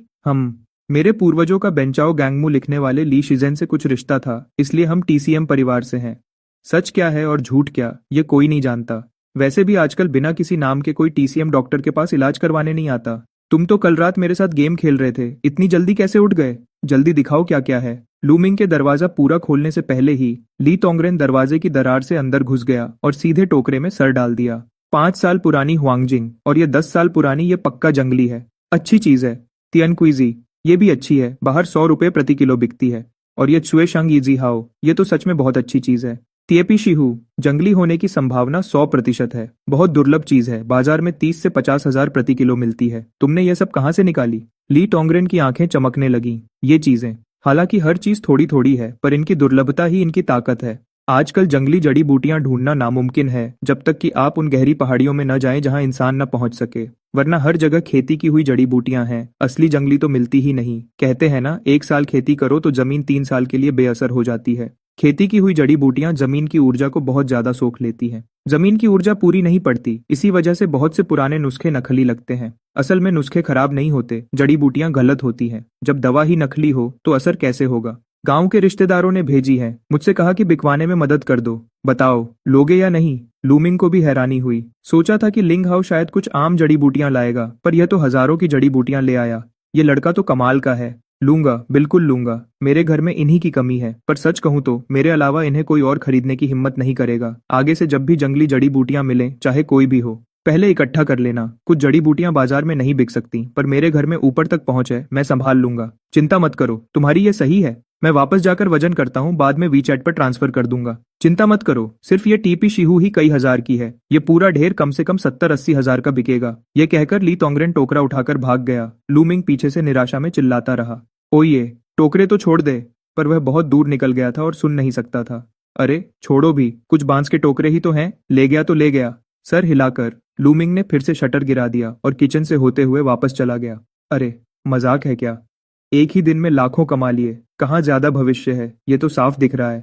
पुराने जमाने के रेस्टोरेंट में लिन हाउ अभी भी मेहनत से फर्श साफ कर रहा था। लूमिंग को उसे देखकर बुरा लगने लगा। मैंने अभी जो जड़ी बूटियां ली वह कम से कम 10 तायल चांदी की होंगी, पर मैंने सिर्फ एक करियान दी। ये कमाई थोड़ी बेईमानदारी वाली लग रही है। हालांकि लिन हाउ खुद बेचता तो शायद इतनी कीमत न मिलती, पर फिर भी दिल में थोड़ा बुरा लग रहा है। जगह बड़ी होनी चाहिए, सुरक्षा मजबूत होनी चाहिए, स्मार्ट होनी चाहिए, सर्विस अच्छी होनी चाहिए। एक्स चलेगा, पिछली सीट पर पैर फैलाकर बैठ सकें। पिछली सीट पर क्या? लूमिंग ने मुंह खोला, समझ नहीं आया क्या कहे। हम मालिक, कोई काम है? लिन हाउ ने हैरानी से सर उठाया।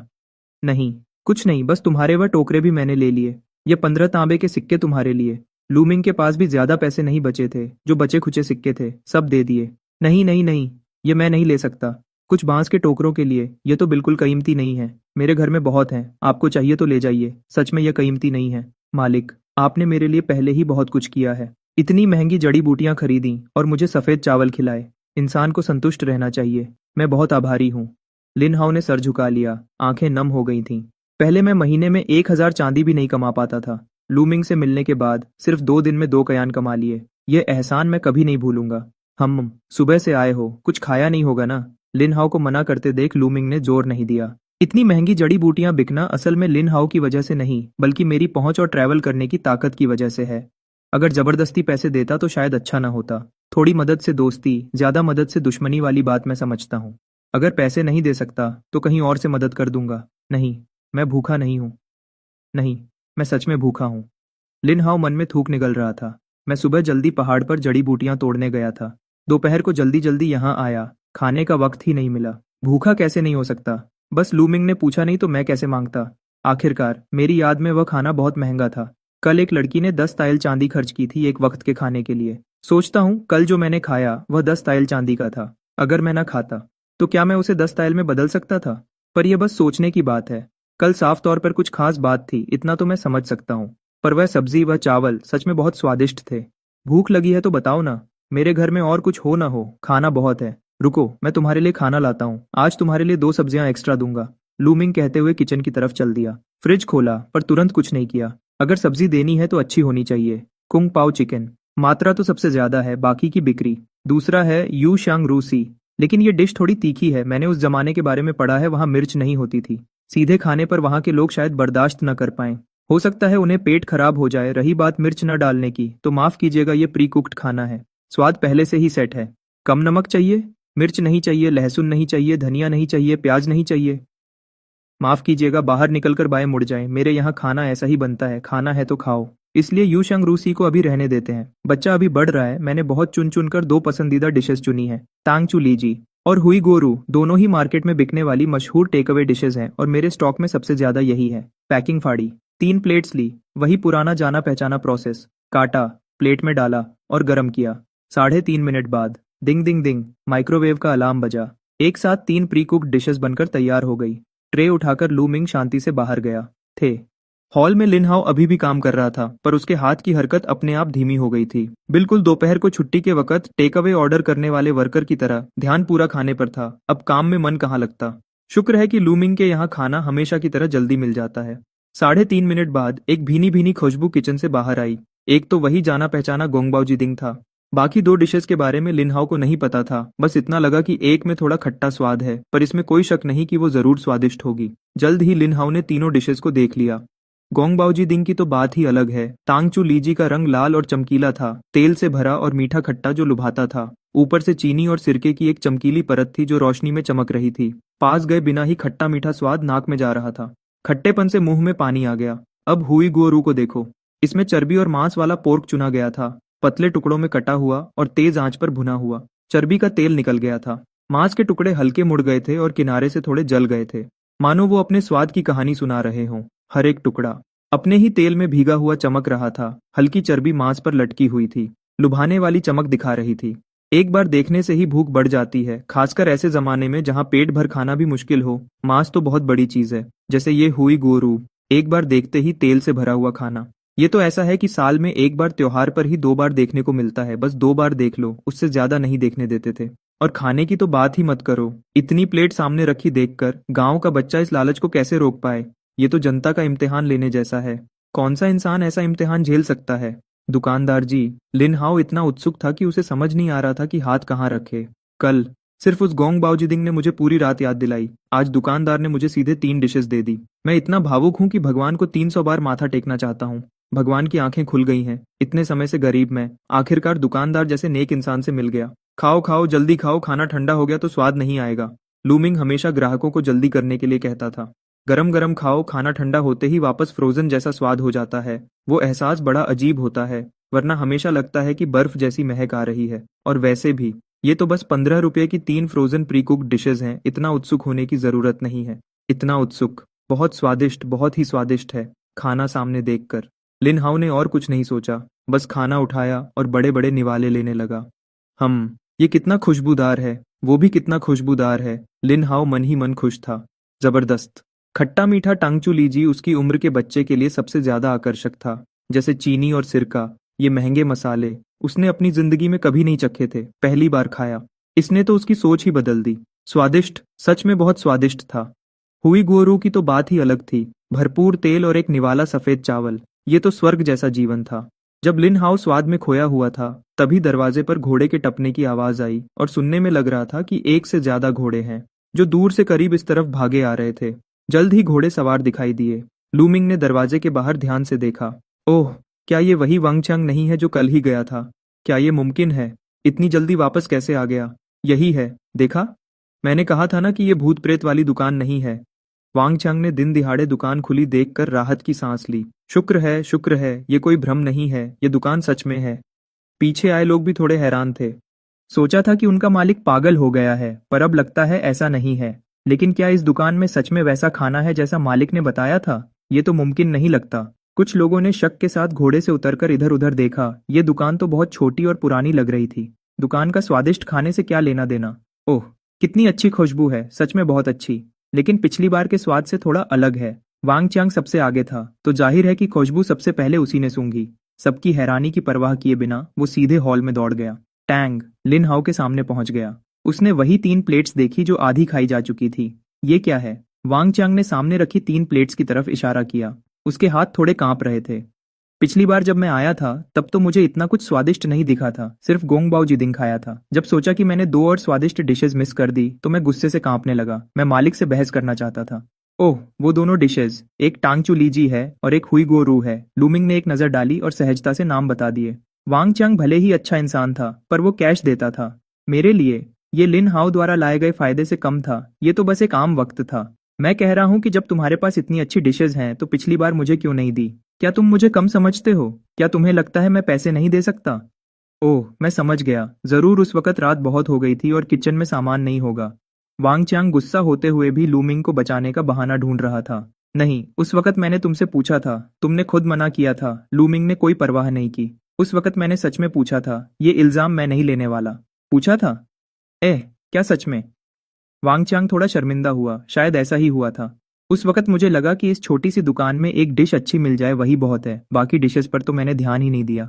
किसे पता था कि बाकी डिशेस भी इतनी स्वादिष्ट होंगी। मैं अब उस दिन वापस जाना चाहता हूँ। खुद को 2-4 थप्पड़ मारने का मन कर रहा है। मालिक जो सजेस्ट करे वही ऑर्डर करना चाहिए था। पैसे की तो कमी नहीं थी, नखरेबाजी क्यों की? आखिर में नुकसान तो मेरा ही हुआ। उस वक्त तुम यहाँ बैठे थे और मैंने तुम्हें इंट्रोड्यूस किया था। लूमिंग ने ईमानदारी और गंभीरता से सर हिलाया। उस वक्त का सीन वापस याद दिलाने की कोशिश की। रुको, बस करो। और कौन सी डिशेज हैं? दुकानदार, तुम एक बार में ही बता दो, मुझे सब चाहिए। वांग चांग ने उसकी बात बीच में ही काट दी। अब नहीं है, आज सिर्फ ये 3 डिशेस तैयार की थी। अच्छी चीजें धीरे धीरे देनी चाहिए, एक बार में सब दे दूंगा तो मजा नहीं आएगा। लूमिंग मन ही मन कैलकुलेशन कर रहा था। और वैसे भी मुझे स्टॉक भी तो क्लियर करना है। वांग चांग को मैं अच्छे से जानता हूँ। ये पक्का स्टॉक क्लियर करने वाला इंसान है, इसलिए खाना थोड़ा थोड़ा करके देना होगा। अगर इसने ज्यादा खा लिया और इसे पता चल गया कि कौन सी डिश इसे सबसे ज्यादा पसंद है और बाकी डिशेस ऑर्डर नहीं की तो फ्रिज में रखे उस हजारों रुपए के फ्रोजन प्री कुक्ड खाने का क्या होगा? धीरे धीरे ही सही, जितना हो सके उतना तो क्लियर करूं। तो ठीक है, ये तीनों डिशेस हर एक की 10-10 प्लेट्स ले आओ। वांग चांग ने हाथ हिलाया। सच में स्टॉक क्लियर करने का रास्ता शुरू हो गया। रुको। लूमिंग तुरंत किचन की तरफ नहीं मुड़ा। और क्या बात है? वांग चांग थोड़ा चिढ़ गया। उसे खाना खाने की जल्दी थी। वो खाने की कीमत बढ़ गई है। बढ़नी ही चाहिए थी, कितनी बढ़ी? वांग चांग को बिल्कुल भी हैरानी नहीं हुई। इतना स्वादिष्ट खाना है, मैं होता तो मैं भी बढ़ा देता। बस पता नहीं कि कहीं बहुत ज्यादा ना बढ़ा दे। अगर ज्यादा हुई तो भी दांत पीस कर खाना पड़ेगा। ज्यादा से ज्यादा कुछ वक्त कम खा लूंगा। हर डिश 50 की, लूमिंग ने सोचा। कीमत 5 गुना कर दी। ये कीमत ठीक है, थोड़ा प्रॉफिट भी हो जाएगा और आम लोग भी खाने की कोशिश कर सकते हैं। आखिर स्टॉक सिर्फ अमीर लोगों के भरोसे तो क्लियर नहीं हो सकता। 50 ताइल एक डिश के? दुकानदार, तुम तो बहुत बड़े लुटेरे हो। ठीक है, पहले हमें हर डिश की 2-2 प्लेट्स दे दो। वांग चांग ने दर्द के साथ अपने पैसे छुए। जमाना 300 ताइल चांदी। मैं एक बार का सफर करता हूँ तो कभी कभी इतना ही कमाता हूँ। नहीं मालिक, क्या तुम पागल हो गए हो? वो 50 ताइल एक डिश के हैं। भले ही शाही रसोई का मुख्य बावर्ची खाना बनाए, तब भी शायद 50 ताइल की ना हो। ये तो पक्का लुटेरी दुकान है। चलो चलो, हम चलते हैं। पीछे खड़े लोग जो पहले बड़े शौक से देख रहे थे, 50 ताइल एक डिश की बात सुनते ही तुरंत खड़े नहीं रह पाए। ये खाना है या चांदी खाना है? ऐसा नहीं है कि हमारा इतना बड़ा एस्कॉर्ट एजेंसी ये कीमत अफोर्ड नहीं कर सकती। असल बात यह है कि क्या ये पैसा वसूल है? खुशबू तो अच्छी है, पर खुशबू वाली चीजें तो बहुत होती हैं। इनमें से कितनी चीजें ऐसी हैं जो 50 ताइल के लायक हैं? ताइफेंग लू की वो कुछ खास डिशेस भी सिर्फ इसलिए महंगी हैं क्योंकि उनके इंग्रेडिएंट्स मुश्किल से मिलते हैं, इसलिए मुश्किल से उनकी कीमत बढ़ाई गई है। पर सामने रखी ये 3 डिशेस में क्या इंग्रेडिएंट्स हैं? पोर्क, चिकन और कुछ ऐसी सब्जियां जिनके बारे में पता भी नहीं। कैसे भी देखो, ये महंगे इंग्रेडिएंट्स से जुड़ी हुई नहीं लगती। इस तरह की डिश के लिए 50 ताइल मांगने की हिम्मत। अगर हम इस ब्लैक शॉप को तोड़ न दें तो समझो हमारा स्वभाव बहुत अच्छा है। नहीं नहीं नहीं, यहाँ का खाना सच में बहुत स्वादिष्ट है। चखो, तुम लोग चखो तो पता चल जाएगा। ये खाना मेरी तरफ से है, मैं पैसे दूंगा। वैंग चांग ने तो स्वाद चखा हुआ था। ताइफेंग लू की सारी खास डिशेस मैंने खाई हैं। बस इतना कह सकता हूँ कि वहाँ सिर्फ इंग्रेडिएंट्स थोड़े महंगे हैं यहाँ के खाने के मुकाबले। ये तो जमीन आसमान का अंतर है। एक ही बार 50 ताइल खर्च करने हो तो मैं यहाँ खर्च करना पसंद करूंगा। बस अफसोस ये है कि अब पहले की तरह जी भर के नहीं खा सकता। जब सस्ता था तब क्यों नहीं सोचा कि और ज्यादा खा लूं? सच में, मैं वैंग चांग अब इतना पछता रहा हूँ कि खुद को थप्पड़ मारने का मन कर रहा है। कभी 10 वैन की एक प्लेट कुंग पाओ चिकन मेरे सामने थी, मैंने उसकी कदर नहीं की। जब डिश महंगी हो गई तब पछतावा हो रहा है। दुनिया में इससे ज्यादा दर्दनाक कुछ नहीं हो सकता। अगर भगवान मुझे एक और मौका दे तो मैं मालिक से 3 शब्द कहूंगा, और थोड़ा दो। अगर इस डिश की क्वांटिटी बतानी हो तो मैं चाहूंगा कि वो 1000 प्लेट्स हों। Background music is playing. Xiao Dongjia, ये बात किसी के ट्रीट देने की नहीं है। बात यह है कि ये खाना 50 ताइल के लायक ही नहीं है। कुछ टुकड़े चिकन के, कुछ टुकड़े पोर्क के, और 50 ताइल मांगने की हिम्मत। मैं इतने सालों से देश विदेश घूम रहा हूँ, मैंने ऐसी बेशर्म दुकान कभी नहीं देखी। लू नाम का बॉडीगार्ड जो कई सालों से दुनिया घूम रहा है, उसने क्या कुछ नहीं देखा? 500 ताइल की एक डिश भी मैंने चख रखी है, पर वो तब की बात है जब मैं एस्कॉर्ट करते वक्त गलती से एक ब्लैक शॉप में घुस गया था।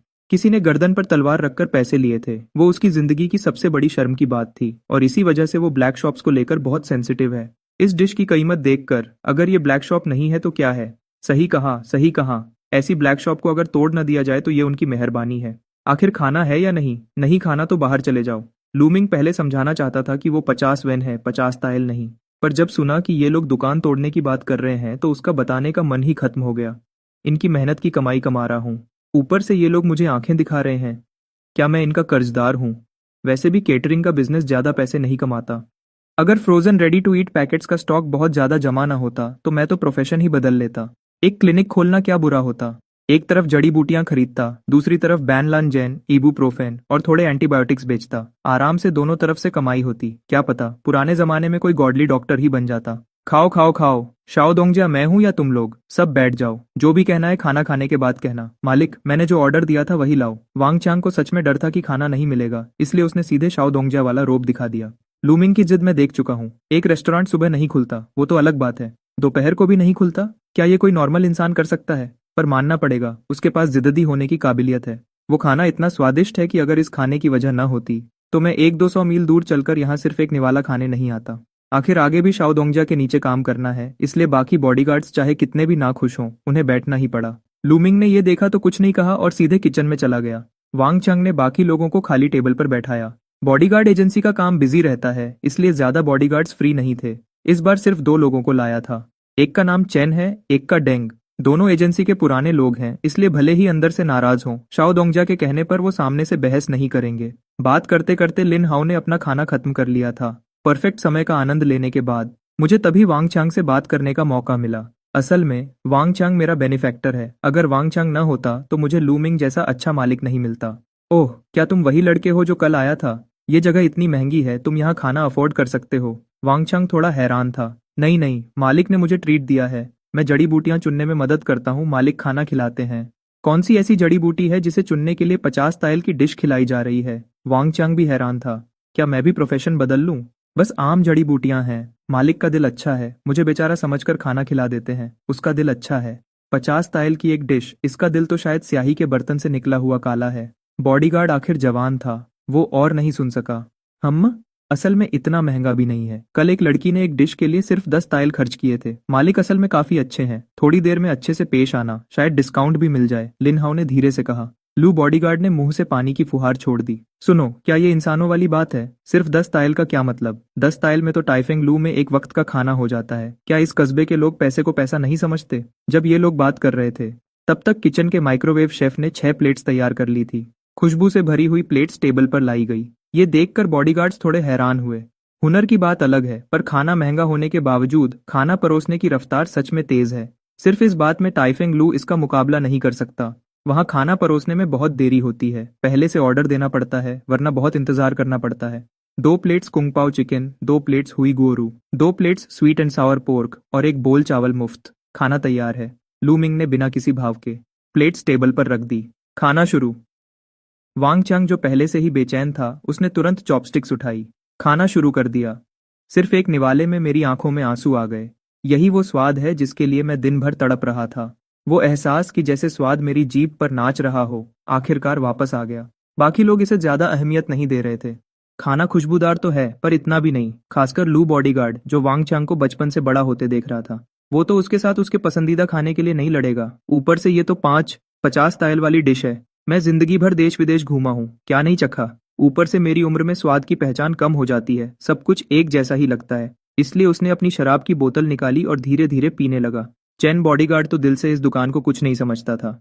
उसने लू बॉडीगार्ड की तरह अपनी बोतल निकाल ली। डेंग बॉडीगार्ड थोड़ा मिलनसार था। वो न लड़ता था न गुस्सा करता था। खाना मिल रहा है तो वो खाएगा। इसलिए वांग चांग के बाद वही दूसरा था जिसने चॉपस्टिक्स उठाई। खाना खाने में शर्म आ रही थी, पर मुफ्त के चावल तो चखे जा सकते हैं ना। वांग चांग भी हैरान था। खाने से पहले उसने इसे हल्का लिया था, पर एक निवाला चावल का अंदर गया तो मीट की महक और हल्की सी मिठास मुंह में भर गई। सफेद चावल। हे भगवान, क्या ये सच में सफेद चावल हैं? मुझे ऐसा क्यों लग रहा है कि ये पहले खाए हुए चावल से बिल्कुल अलग हैं। ये टेक्सचर, ये स्वाद। मेरी आंखें फट गईं। मुझे लगा सिर्फ ये चावल ही। मैं एक पूरा बोल खा सकता हूँ। जब चावल इतने स्वादिष्ट हैं तो खाना? उम्मीद के साथ डेंग बॉडीगार्ड ने सावधानी से हुई गोरू की तरफ अपनी पापी चॉपस्टिक्स बढ़ाई। एक टुकड़ा हुई गोरू मुंह में गया तो फैट की महक और कुछ ऐसे स्वाद जो बयान नहीं किए जा सकते, उसने उसे सीधे आसमान पर पहुंचा दिया। इस पल मुझे वांग चांग का एहसास समझ आया। ऐसा खाना 50 तायल क्या, अगर 100 तायल भी मांगे तो मैं खाने को तैयार हूँ। पर जो खाना अभी टेबल पर आया था, वो पलक झपकते ही आधा कैसे हो गया। ऊपर देखा तो वांग चांग बजर्क मोड में था। चॉपस्टिक्स टेबल पर उड़ रही थी। पलक झपकते ही खाना 1/8वां हिस्सा कम हो गया। अब मैं शर्म नहीं कर सकता था। एक दांव चलाकर सीधे अपनी प्लेट की तरफ बढ़ा। पूरी तरह पागलपन, बस ऐसे ही। तुम में करते हुए सिर्फ 2 मिनट में टेबल की 6 डिशेस चैन बॉडीगार्ड और लू बॉडीगार्ड की हैरानी भरी आंखों के सामने गायब हो गई। वांग शाओ, तय हुआ था कि ट्रीट तुम दोगे तो ये प्लेट्स तो हम दोनों बांट लेंगे। दोनों ने खाना खत्म करने के बाद भी मन नहीं भरा और चमकती हुई प्लेट्स को देखकर एक साथ उन्हें पकड़ने के लिए झपट पड़े। झूठ मत बोलो, तय हुआ था कि मैं बस तुम्हारे साथ देखने आया हूँ, और पैसे भी मैंने दिए हैं, तो मुझे 4 प्लेट्स मिलनी चाहिए और तुम्हें 2। मैं प्लेट्स कैसे छोड़ सकता हूँ? वो ग्रेवी देखकर ही पता चल रहा है कि चावल के साथ क्या कमाल करेगी। अगर ऐसा है तो फिर मेरे हाथ तेज होने का बुरा मत मानना। सब अपनी किस्मत से लो। डेंग बॉडीगार्ड ने एक अजीब सी हंसी के साथ पहले हाथ मारा और एक प्लेट उठा ली। तो फिर मेरे बुरा मानने का बुरा मत मानना। वांग चांग ने भी हार नहीं मानी और एक लात मारकर डेंग बॉडीगार्ड की कुर्सी उड़ा दी। मौका पकड़कर पहले ही 4 प्लेट्स पर कब्जा कर लिया। चैन बॉडीगार्ड आखिर जवान था, वो सब्र नहीं कर सका और दोनों की तरफ उंगली दिखाकर हैरानी से कुछ बोल नहीं पाया। मालिक, मुझे भी एक प्लेट दो, बस स्वीट एंड सावर पोर्क चाहिए। लू बॉडीगार्ड एक सीधा इंसान है, अब वो भी इस खाने के स्वाद को लेकर उत्सुक हो गया था। अफसोस, सामने की सारी प्लेट्स तो चाट कर साफ कर दी गई थी। मैं चखना भी चाहूं तो नहीं चख सकता। कोई चारा नहीं, बस एक और प्लेट ऑर्डर करनी पड़ी। 3 साढ़े 3 मिनट बाद एक प्लेट चमकती हुई स्वीट एंड सावर पोर्क लाई गई। वांग चांग और देंग बॉडीगार्ड की भूखी नजरें देखकर लू बॉडीगार्ड ने प्लेट सीधे अपने हाथ में पकड़ ली, टेबल पर रखने की हिम्मत ही नहीं की। सही में उसने पक्का किया कि वो सिर्फ एक निवाला खा पाएगा। मुझे नहीं पता था कि मैं जल्द ही इस फैसले के लिए शुक्रगुजार होऊंगा। एक निवाला अंदर गया और मैं इस स्वीट एंड सावर पोर्क से पूरी तरह जीत लिया गया। खट्टा और मीठा मिलकर ऐसा स्वाद जो मेरे जैसे जिंदगी भर घूमने वाले इंसान ने भी नहीं चखा था। एक ही डिश में दोनों स्वाद इतनी अच्छी तरह कैसे मिल सकते हैं? खट्टे सिरके की महक ने चीनी की मिठास को हल्का कर दिया और चीनी की मिठास ने सिरके की तीखेपन को संतुलित कर दिया। दोनों का मिलन एक परफेक्ट जोड़ी थी। एक पल में मैं इस स्वाद का दीवाना हो गया। झटपट एक plate sweet and Sawar pork उसके हाथ में 1 मिनट भी नहीं टिकी। प्लेट के नीचे बची हुई सॉस को देखकर उसने हिम्मत की और एक बोल चावल और मंगवाए। इज्जत क्या होती है? इस उम्र में मुझे शर्म की परवाह नहीं है। चावल के साथ उसने सीधे क्लीन प्लेट मोड शुरू कर दिया। पलक झपकते ही मेज पर एक और खाली प्लेट आ गई, लेकिन यह बाकी दोनों से कहीं ज्यादा साफ थी। प्लेट चाटने के बाद लू ब्याओशी का मन नहीं भरा और वह फिर से देखने लगे। मेरी प्लेट एक नजर। ऐसा लग रहा था जैसे वह एक बार फिर चाटना चाहते हों। हालांकि वह अभी इसे 3 बार चाट चुके थे। सच में अब कोई स्वाद नहीं बचा था, वरना वह इसे छोड़ना नहीं चाहते थे। बस थोड़ी प्यास लग रही थी। नहीं, लू अंकल, आप भी ऐसे कैसे हो गए? चेन ब्याओशी को कुछ समझ नहीं आ रहा था। जो लोग पहले उनके साथ थे वह अचानक पलट कैसे गए?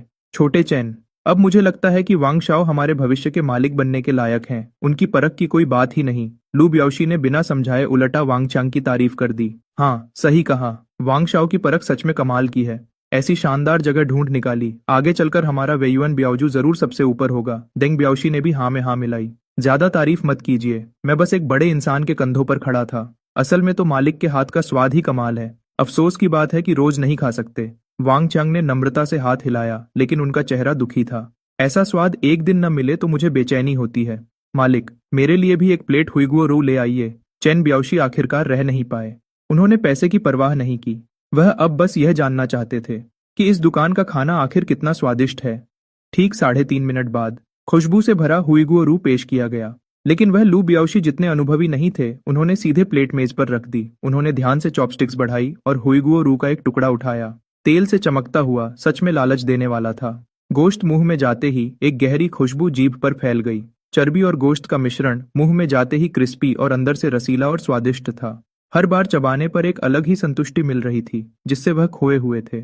यह स्वाद इतना अनोखा था कि इसने मेरे खाने के अनुभव को ही बदल दिया। क्या यह सच में हम इंसानों के खाने लायक चीज है? नहीं, इसे खाना नहीं, आनंद लेना कहते हैं। जब वह धीरे धीरे एक टुकड़े का आनंद लेकर आंखें खोलते हैं तो देखते हैं कि उनका ऑर्डर किया हुआ हुईगुओ रू खत्म हो चुका है। बस एक साफ प्लेट बची है। वाह भाई, सच में वाह भाई। यह भूखे भेड़िए जैसा ग्रुप एक बूंद ग्रेवी भी नहीं छोड़ी। किसने मेरा हुईगुओ रू छुआ? चेन ब्याओशी ने गुस्से में चिल्लाकर कहा। मेज के तीनों लोग इधर उधर देखने लगे जैसे कुछ हुआ ही न हो, लेकिन उनके माथे के पसीने से पता चल रहा था कि अभी यहाँ जरूर कोई लड़ाई हुई है। छोड़ो छोड़ो, मालिक बिल ले आइए, सब मेरे हिसाब में लिख दीजिए। आखिरकार वांग चांग से रहा नहीं गया और उन्होंने मालिक को बिल के लिए बुलाया। आखिर मैं इनका भविष्य का लीडर हूं, तो कुछ तो दिखाना पड़ेगा ताकि लोग जुड़ सकें। कुल 8 प्लेट, चावल मुफ्त हैं, कुल 400 वैन। लूमिंग ने बिना एबेकस के ही बोल दिया। 400 वैन? क्या क्या एक प्लेट के 50 तायल नहीं थे? वांग चांग दंग रह गए। यह तो बात से अलग था। क्या 50 तायल, 50 वैन? क्या तुम्हें लगता है मैं कोई लुटेरी दुकान चला रहा हूँ? लूमिंग के सर पर गुस्से की लकीरें उभर आईं। मैं कितना भी बुरा इंसान बन जाऊं, लेकिन कीमत 50,000 गुना नहीं बढ़ा सकता। और वैसे भी ये तो इंडस्ट्रियल लाइन से बनी हुई पहले से तैयार चीजें हैं। अगर मुझमें थोड़ी भी ईमानदारी बची है तो मैं इतना बुरा नहीं हूँ। अभी तो 50 तायल कहाँ था ना। अरे मैं तो डर गया था कि कितना बढ़ गया है। सिर्फ 50 वैन एक प्लेट? हर डिश की 10-10 प्लेट और ले आओ। वांग चांग को तब समझ आया कि शुरू से मालिक ने सिर्फ 50 कहा था, तायल का नाम ही नहीं लिया था। यह तो उनकी अपनी गलती थी। वांग शाओ, आपने सही नहीं किया। हाँ, सब आपकी गलती है, हमें गलतफहमी हुई। मालिक की दुकान लुटेरी नहीं बल्कि समाज सेवा कर रही है। बिल्कुल, इस कीमत और स्वाद में मालिक तो सच में भले इंसान है। सभी ब्याओशी ने वांग चांग पर निशाना साध लिया। उनका रवैया 180 डिग्री बदल गया। हालांकि 50 वैन एक प्लेट सस्ता नहीं था, लेकिन 50 तायल के झटके के बाद 50 वैन क्या चीज है। असल बात यह है कि खाना सच में बढ़िया और पैसा वसूल है। ठीक है, मेरी गलती है, मैं भरता हूँ। ये लीजिए 50 तायल चांदी, आज के खाने के पैसे। ज्यादा हो तो वापस मत करना, कम हो तो बता देना। वांग चांग वैसे भी दिल के बड़े थे। उनका ब्याओजू कभी कभी एक ट्रिप में 1800 तायल कमा लेते थे। 50 तायल की डिश तो वह खा ही सकते थे। इतने छोटे पैसे की क्या परवाह। बहुत बढ़िया, खाना अभी आया। लूमिंग के मन में खुशी थी। पैसा हो तो सब कुछ मुमकिन है। 50 तायल चांदी मिल रही है तो ऐसे बड़े ग्राहक की सेवा तो करनी ही होगी। पैसा, वह तो सब कुछ पैसा है। पेट भर खाने के बाद शाम को वांग चांग अपने आदमियों के साथ वापस चले गए। अगले कुछ समय तक लूमिंग की दुकान शांत रही। वांग चांग कभी कभी खाना खाने आते थे, लेकिन पहली बार के अलावा दुकान में ज्यादा भीड़ नहीं होती थी। कभी कभी कोई व्यापारी काफिला गुजरता था। जब वह सुनते कि हर डिश 50 वेन की है तो वह तुरंत अपना कदम पीछे खींच लेते और वापस चले जाते, बिना किसी झिझक के।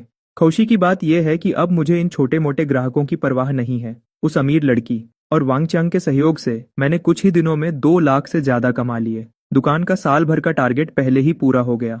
और क्या चाहिए? मैंने तो यह भी सोचा था कि अगर 2 साल बाद फ्रिज का फ्रोजन सामान नहीं बिका तो सब वांग चांग को ही बेच दूंगा।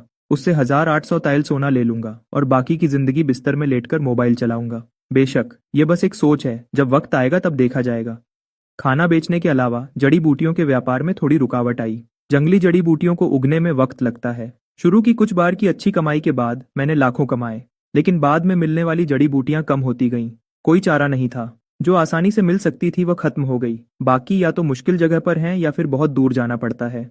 आमतौर पर कई दिन लग जाते हैं एक टोकरी भरने में, लेकिन यह मेरे लिए सही है। अगर रोज इतनी जड़ी बूटियां मिलती तो यह असाधारण होता। जंगली जड़ी बूटियों का स्रोत समझना मुश्किल होता।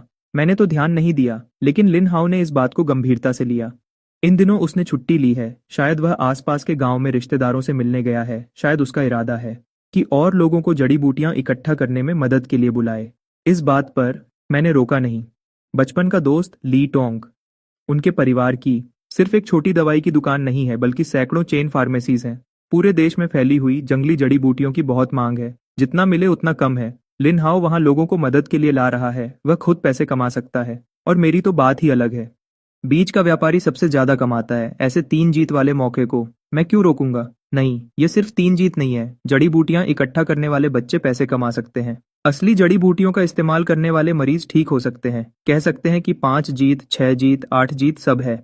भले ही मैं कोई दवाई का देवता न बनूं, लेकिन यह एक पुण्य का काम है। लूमिंग की जिंदगी यहाँ आराम से चल रही थी, लेकिन कुछ लोगों की जिंदगी इतनी आसान नहीं थी। सूफू फूलदान टूटने की आवाज सू जिन और बड़ी दीदी के कमरे में गूंजी। टुकड़े हर जगह फैल गए। यहाँ तक कि यह हमेशा शांत रहने वाली बड़ी दीदी ने भी अपनी भौहें सिकोड़ ली, क्योंकि यह पहली बार नहीं था। इस महीने यह तीसरा फूलदान था जो टूट गया। पिछले कुछ दिनों से उनकी दासी चिंग्या न जाने क्यों खोई खोई सी रहती है। बाल ठीक से नहीं बनाती, नहाने के पानी का तापमान सही नहीं होता, यहाँ तक कि चाय परोसते वक्त या तो ज्यादा भर देती है या गिर जाती है। कुल मिलाकर कुछ भी सही नहीं हो रहा। चिंग्या होश में आई और धड़ाम से जमीन पर घुटनों के बल बैठ गई। भले ही मैं दीदी की खास दासी हूँ और बचपन से साथ बड़ी हुई हूँ, लेकिन मालिक और नौकर में फर्क होता है। फूलदान टूट गया तो टूट गया, वह तो बस एक चीज है, लेकिन हम नौकर खुद भी मालिक की एक चीज की तरह हैं। ऐसे में अंजाम क्या होगा, यह सब मालिक के मूड पर निर्भर करता है। अरे उठो चिंग्या, मैं तुमसे पूछती हूँ, क्या तुम्हारे दिल में कोई है? सुजिन ने चिंग्या के साथ ज्यादा सख्ती नहीं की। चिंग्या इसी घर की है। 3 पीढ़ियों से सू परिवार की सेवा कर रही है। पूरा परिवार घर में ही रहता है। आखिर बचपन का साथ है, इसलिए मैं चिंग्या के साथ ज्यादा सख्ती नहीं करूंगी। लेकिन मैं सच में हैरान हूं कि इस दासी को हुआ क्या है। घर में कोई समस्या? यह तो हो नहीं सकता। चिंग्या का पूरा परिवार सू परिवार में ही है। सब कुछ ठीक है। अगर कुछ होता तो मुझे जरूर पता चलता। अगर घर की बात नहीं है तो शायद दिल में कोई है। ये समझ में आता है। 15-16 साल की उम्र है। प्यार होने की उम्र है। किसी नौजवान को पसंद करना स्वाभाविक है। बस डर ये है कि चिंग्या कहीं धोखा न खा जाए। अगर पैसा और प्यार दोनों गया और दिल भी टूट गया तो मुश्किल हो जाएगी। नहीं नहीं, ये कैसे हो सकता है? मैं तो दीदी की दासी हूँ। दीदी की अभी शादी नहीं हुई। नहीं, दीदी की शादी हो भी जाए तो भी नहीं। चिंग्या ने बार बार सर हिलाया। उसका चेहरा शर्म से लाल हो गया। कोई बात नहीं, तुम मेरी खास दासी हो, लेकिन हम बहनों जैसे हैं। अगर तुमने किसी अच्छे लड़के को पसंद किया है तो मैं तुम्हें आजाद कर दूंगी, ताकि तुम उसके साथ खुशी से रह सको। बेशक शर्त यह है कि मुझे पहले मिलना होगा और देखना होगा कि उसका चरित्र कैसा है, सूजिन ने सच्चे मन से कहा। नहीं नहीं दीदी, आप गलत अंदाजा मत लगाइए। मेरा सच में कोई प्रेमी नहीं है। चिंग्या जितना बोल रही थी उसका चेहरा उतना ही लाल हो रहा था। अभी भी कह रही हो नहीं है? चेहरा तो पके हुए फल की तरह लाल हो गया है। मुझे अंदाजा लगाने दो, क्या वह लियू अंकल का छोटा बेटा है? मुश्किल है। अगर होता तो कब का हो गया होता। जांग परिवार का वह लड़का? नहीं, वह भी नहीं। वह जैसा दिखता है तुम उसे पसंद भी नहीं करोगी। वह तो है घर के बाहर के लोग, पर हाल ही में हम ज्यादा बाहर भी नहीं निकले हैं। कहीं ऐसा तो नहीं कि तुम्हारा दिल उस रेस्टोरेंट के मैनेजर पर आ गया है? Background music is playing. मैंने एक एक करके सोचा। जितना सोचा उतना ही ये मुमकिन लग रहा है। इन दिनों हम सिर्फ एक बार बाहर निकले थे, मंदिर में पूजा करने के लिए। वह एक ननरी था। रास्ते में ड्राइवर के अलावा कोई मर्द तक नहीं दिखा था। इकलौते मर्द जो हमें मिले वह वही रेस्टोरेंट के मैनेजर थे। उम्र और शक्ल सूरत देखो तो सच में बात करने में थोड़े कड़वे होने के अलावा उनमें ऐसी बात तो है कि कोई एक बार देख ले तो याद रखे। पक्का वही है, कोई शक नहीं। मिस, आप क्या कह रही हैं? मैं उस दिल के काले इंसान को कैसे पसंद कर सकती हूँ? चिंग्या के चेहरे की लाली पूरी तरह गायब हो गई। बस चेहरे पर उलझन बची थी। अगर उस रेस्टोरेंट का खाना खाने से पहले की बात करें तो शायद मैं उस मैनेजर से नफरत करती, पर उनके हाथ का खाना चखने के बाद मेरी सोच पूरी बदल गई। उस मैनेजर का दिल काला है, पर पूरी तरह नहीं। कम से कम वह खाना उस कीमत के लायक तो है। सच में नहीं, सच में नहीं। चिंग्या ने जोर से सर हिलाया। तो फिर इन दिनों तुम्हारा मन कहाँ भटक रहा है? आखिर ऐसी क्या बात है जो तुम मुझे नहीं बता सकती? असल में कुछ नहीं, बस घर से बाहर जाना था, आपसे छुट्टी मांगनी थी। चिंग्या थोड़ी झिझक रही थी। इन दिनों मैं करवटें बदलती रहती हूँ, नींद नहीं आती। मन में और सपनों में बस वही रेस्टोरेंट का खाना खाने का ख्याल आता है। इस वजह से चिंग्या ने कुछ खाया पिया नहीं, कई दिनों से ठीक से सोई भी नहीं है। ठीक से नींद नहीं आएगी तो एनर्जी कहाँ से होगी, इसलिए काम में गलतियां हो रही है। पर मानना पड़ेगा, वह खाना सच में बहुत स्वादिष्ट है। खाने के बाद और खाने का मन करता है। ठीक है, जाओ जाओ, मुझे यहाँ कोई दिक्कत नहीं है। वैसे भी और भी नौकरानियां हैं, तुम जाओ, बेफिक्र होकर जाओ। सू जिंगे ने तुरंत हाँ कह दी। सच में? चिंग्या की खौशी का ठिकाना न रहा। उसे लगा था घर से बाहर निकलना मुश्किल होगा। सोचा नहीं था कि मिस इतनी आसानी से मान जाएंगी। अब सही है, आखिरकार मैं वह मनपसंद स्वादिष्ट खाना खा सकूंगी। बिल्कुल सच है। जाओ जाओ, अभी जाओ। सू जिंगे ने सर हिलाया और चिंग्या को धक्का देकर दरवाजे से बाहर भेज दिया। चिंग्या खुशी खुशी दौड़ती हुई बाहर निकल गई। वो मामा, उसके पीछे जाओ, सावधानी से, उसे पता न चले। देखो वह कहाँ जाती है और किससे मिलती है। चिंग्या के जाते ही सूजिंगे की मुस्कुराहट पल भर में गायब हो गई। मैं देखना चाहती हूँ कि कौन सा मर्द है जिसने मेरी नौकरानी का दिल चुरा लिया है। अगर वह चिंग्या के लिए सच में अच्छा है तो ठीक है, पर अगर कोई पैसा और शक्ल देखकर धोखा देने वाला हुआ तो फिर मुझे दोष मत देना अगर मैं उन्हें अलग कर दूं। सही है, अभी भी मुझे लगता है कि चिंग्या को इश्क हो गया है। आखिर कोई नॉर्मल इंसान कैसे सोच सकता है कि कोई सिर्फ एक डिश के लिए इतना पागल हो जाए? सू मैंशन के बाहर। बहुत अच्छा, बहुत अच्छा। चिंग्या ने अपने हाथ में भारी थैली को तोला और खुशी से उछलती कूदती रेस्टोरेंट की तरफ बढ़ने लगी। मुझे जरा भी एहसास नहीं हुआ कि मेरे पीछे कोई चुप चुप कर आ रहा है। इस वक्त मेरा मन और मेरी नजरें सिर्फ स्वादिष्ट खाने की उम्मीद में थी। इस थैली में मेरी सालों की जमा पूंजी है। इस बार तो रेस्टोरेंट में पेट भरकर खाना ही है। पर दुकान के दरवाजे पर पहुंचकर वह झिझकने लगी। पिछली बार मैंने शायद बड़ी बड़ी बातें की थी कि अब कभी वापस नहीं आऊंगी। अब कुछ ही दिन हुए हैं, ऐसे अंदर जाना क्या खुद की बेइज्जती नहीं होगी? आखिर लड़की है, शर्म तो थोड़ी होती ही है। पीछे से देख रही वू मामा को ये देखकर मिस का शक और पक्का हो गया। बिल्कुल वैसा ही हुआ जैसा मिस ने सोचा था। यही जगह है। दरवाजे पर यह झिझकना मेरे लिए तो बिल्कुल ऐसा है जैसे कोई लड़की अपने प्रेमी से मिलने से पहले शर्मा रही हो। अंदर जाने में शर्म आ रही है। अरे, बाल ठीक कर रही है, चेहरे पर पाउडर लगा रही है। मेरा फैसला और पक्का हो गया। आपको पता होना चाहिए कि ये लड़की कभी तैयार नहीं होती, आज इतनी मेहनत से मेकअप कर रही है। अगर ये किसी मर्द से मिलने के लिए नहीं है तो कौन मानेगा? आगे चल रही चिंग्या को जरा भी अंदाजा नहीं था कि वो मामा के मन में इतनी कहानियां चल रही हैं। अगर पता होता तो वह जोर से चिल्लाती कि मैं बेगुनाह हूँ। मैं चेहरे पर पाउडर लगा रही हूँ और बाल खोल रही हूँ, सिर्फ इसलिए ताकि मैनेजर मुझे पहचान न सके। वरना कितनी शर्म आएगी ना। उसने अपने बाल ठीक किए, चेहरे पर थोड़ा और पाउडर लगाया, छोटा शीशा निकाल कर देखा। आखिरकार अब वह पहले जैसी नहीं लग रही थी। चिंग्या ने तसल्ली से शीशा रखा और धीरे धीरे रेस्टोरेंट के दरवाजे के अंदर चली गई। ये बहन कुछ जानी पहचानी लग रही है। क्या आप वही नहीं है जो पिछली बार उस कैरेज वाली मिस की नौकरानी थी? दरवाजे में घुसते ही अंदर से मैनेजर की वही जानी पहचानी और चिड़चिड़ी आवाज आई। आपने मुझे कैसे पहचान लिया? मैंने अभी जो मेकअप किया है, मैं तो खुद को पहचान नहीं पा रही। एक नजर में ही पकड़ लिया। ये रेस्टोरेंट का मैनेजर कितना खतरनाक है। कपड़े तो बदले नहीं है तो मेरे लिए ना पहचान पाना मुश्किल है। इस बात को छोड़ो, पिछली बार जो खाना था आपकी मिस ने शायद नहीं खाया होगा ना? चिंग्या की हैरानी के मुकाबले लू मिंग के मन में तो हलचल मच गई थी। इतने दिनों बाद ये नौकरानी अचानक आ गई और इस हाल में है। कहीं ऐसा तो नहीं कि उसकी मिस ने वह प्री कुक्ड खाना खाया और बीमार पड़ गई, अब शिकायत करने आई है? क्या करूं? क्या इसे मॉडर्न हॉस्पिटल ले जाकर स्टोमक वॉश करवाऊं? आपको कैसे पता कि मेरी मिस ने नहीं खाया? लूमिंग का ये सवाल सुनकर चिंग्या और हैरान हो गई। मुझे कैसे पता होगा? मैं तो आपसे पूछ रहा हूँ। चलो अच्छा है, आपकी मिस ठीक है तो अच्छा है। मैंने पहले ही कहा था कि मेरा खाना साफ नहीं है। नहीं खाया सुनकर लूमिंग ने तुरंत राहत की सांस ली। बस उसकी मिस ठीक होनी चाहिए। मेरा खाना नहीं खाया तो कुछ भी हो जाए, इल्जाम मुझ पर नहीं आएगा। तुम तुम तुम तुम इतने छोटे दिल के क्यों हो? लूमिंग को फिर से साफ नहीं है वाली बात कहते सुनकर चिंग्या की आंखों में आंसू आ गए। बस एक बार कह दिया कि साफ नहीं है तो क्या अब तक वही पकड़े बैठे हो? मैं कहाँ छोटे दिल का हूँ? लूमिंग परेशान हो गया। मुझे लगता है मैं तो काफी उदार हूँ। पिछली बार बस कह दिया था कि आपका खाना साफ नहीं है, हमने हर्जाना भी दिया, पैसे भी दिए, आप अभी भी वही बात क्यों पकड़े बैठे हैं? चिंग्या कहते कहते रोने लगी। चेहरे पर जो मेकअप किया था वह फैल गया और वह बिल्कुल एक जोकर जैसी लगने लगी। पर मेरा खाना सच में साफ नहीं है, खाने के बाद शायद पेट खराब हो जाए। लूमिंग खामोश हो गया। आजकल सच बोलने पर कोई यकीन क्यों नहीं करता? आप फिर बोल रहे हैं। चिंग्या सच में गुस्से में रो पड़ी। अच्छा अच्छा अच्छा, नहीं बोलूंगा। आपकी मिस ठीक है तो ठीक है, जब वह ठीक है तो तुम यहाँ क्यों आई हो? लड़की को रोते देख लूमिंग को हमेशा लगता है कि वह किसी को परेशान करने वाला अंकल है।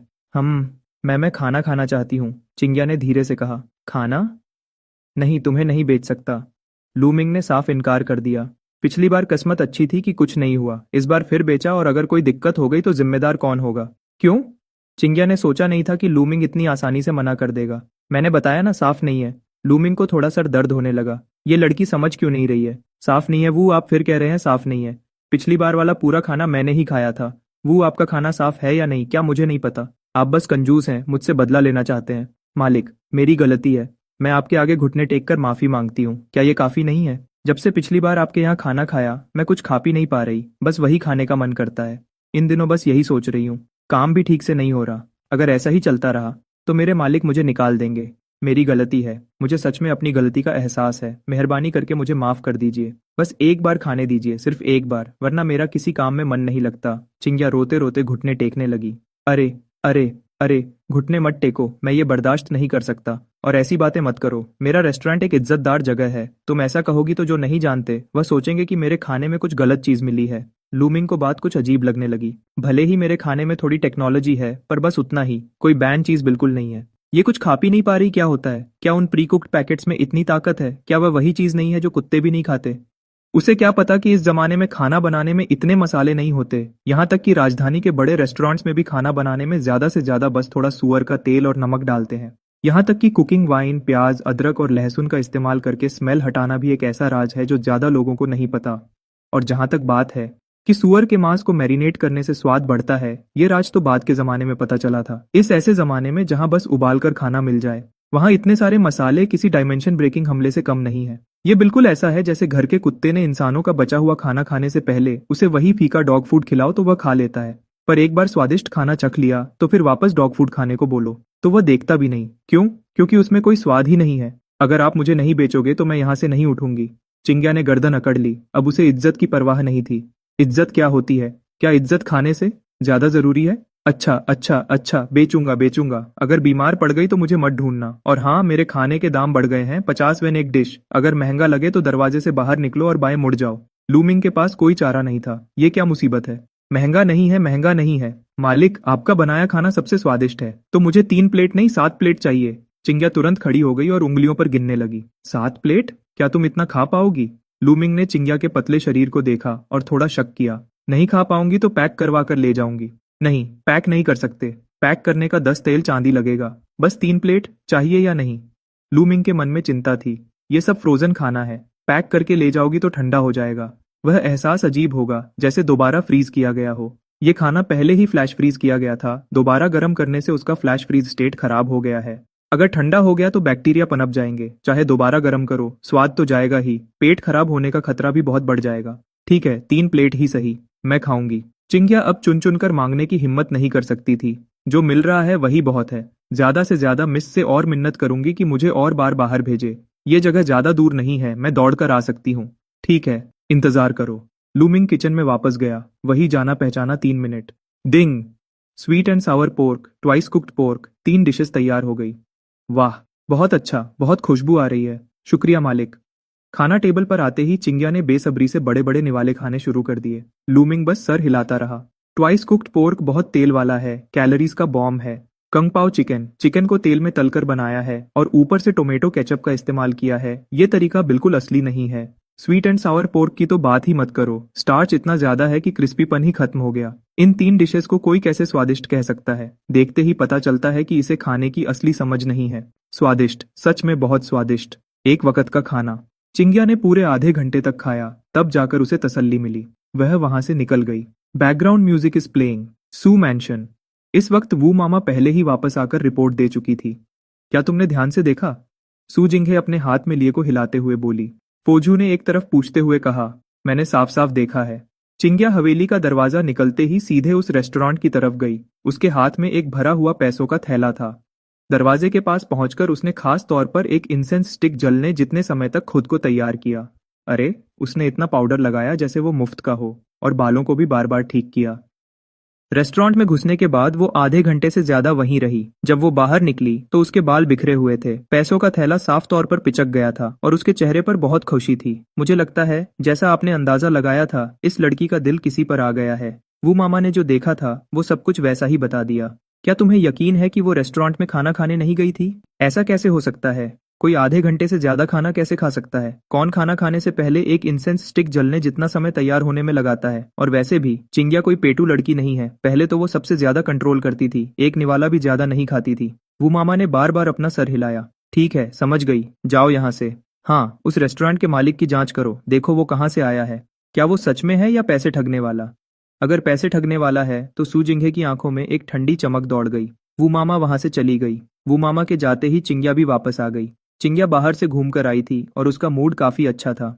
सुजिंगे ध्यान से चिंग्या के चेहरे को देख रही थी। उसके चेहरे पर साफ तौर पर धोने के निशान थे और बालों में थोड़ा पाउडर चिपका हुआ था। शरीर से आती तेज पाउडर की महक ने वू मामा की बात की पुष्टि कर दी। इस लड़की ने तैयारी की थी, बस वापस आकर धो लिया था, लेकिन उसके चेहरे की मुस्कुराहट छुपी नहीं रही थी। हे, मेम साहब आप चिंता न करें, मैं आगे से कोई गलती नहीं करूंगी, जरूर अच्छे से काम करूंगी। चिंग्या ने सीधा जवाब नहीं दिया, बस बेवकूफों की तरह हंसती रही। हम आज कहाँ गई थी? खाना खाने, उसी पुराने रेस्टोरेंट में। चिंग्या ने बहुत कुछ बोल दिया, लेकिन मैं कैसे मान सकती थी? खाना खाने से कोई इतना खुश कैसे हो सकता है? खाना खाने में इतना समय कैसे लग सकता है? खाना खाने के लिए पाउडर और मेकअप करने की क्या जरूरत थी? भूत ही माने। भगवान जैसा स्वाद, दुनिया का सबसे बेहतरीन खाना, ये सब बहाने हैं। इतने सारे झूठ बोलने के लक्षण। इस वक्त चिंग्या की सफाई बिल्कुल ऐसी लग रही थी जैसे कोई बच्चा अपने माँ बाप से अपना पहला प्यार छुपा रहा हो। जितना ज्यादा वो बोल रही थी उतना ही वो झूठी लग रही थी, लेकिन मैंने उसे रोका नहीं। चोर को तब पकड़ो जब वो चोरी कर रहा हो, और धोखेबाज को तब जब वो रंगे हाथ पकड़ा जाए। जब मेरे पास पक्का सबूत होगा तब देखती हूँ ये लड़की कैसे झूठ बोलेगी। अगले कुछ दिनों तक चिंग्या रुक रुक कर छुट्टी लेकर बाहर खाना खाने जाती रही और सुजिंगे ने इजाजत दे दी। मुझे एक सही मौके की तलाश थी और इस मौके के लिए सबसे जरूरी था कि पहले सब कुछ अच्छे से जांच लूं। रेस्टोरेंट का काम हमेशा की तरह चल रहा था। लूमिंग का दुकान खोलने का समय अब और भी अनियमित हो गया था। वैसे भी वहां कुछ ही रेगुलर कस्टमर्स थे, दुकान खुले या न खुले कोई फर्क नहीं पड़ता था।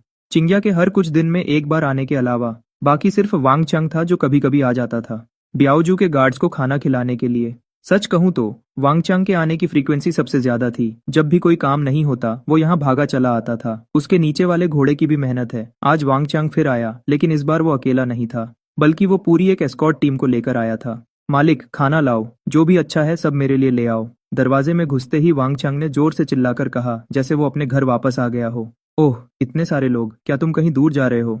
लूमिंग ने एक नजर डाली। दर्जनों लोगों की टीम काफी शानदार लग रही थी। टीम के बीच में कुछ घोड़ा गाड़ियां थीं जिन पर दर्जनों बॉक्स रखे थे। वो काफी भारी लग रहे थे, देखकर ही लग रहा था कि वो कीमती हैं। हाँ, इस बार बाहर जाने में कुछ महीने लगेंगे। फिर से लंबे समय तक आपके हाथ का खाना नहीं मिल पाएगा मालिक, वांगचांग ने उदास होकर कहा। लेकिन मैं सही और गलत में फर्क समझता हूँ। खाना तो बस खाना है, असली काम तो ब्याओजू की जिम्मेदारी निभाना है। जब काम न हो तो यहाँ आकर खाना पीना ठीक है, लेकिन काम के वक्त तो सफर करना ही पड़ेगा, वरना इतनी बड़ी विरासत कुछ पीढ़ियों में ही खत्म हो जाएगी। बात तो सही है। वैसे तुम कहाँ जा रहे हो?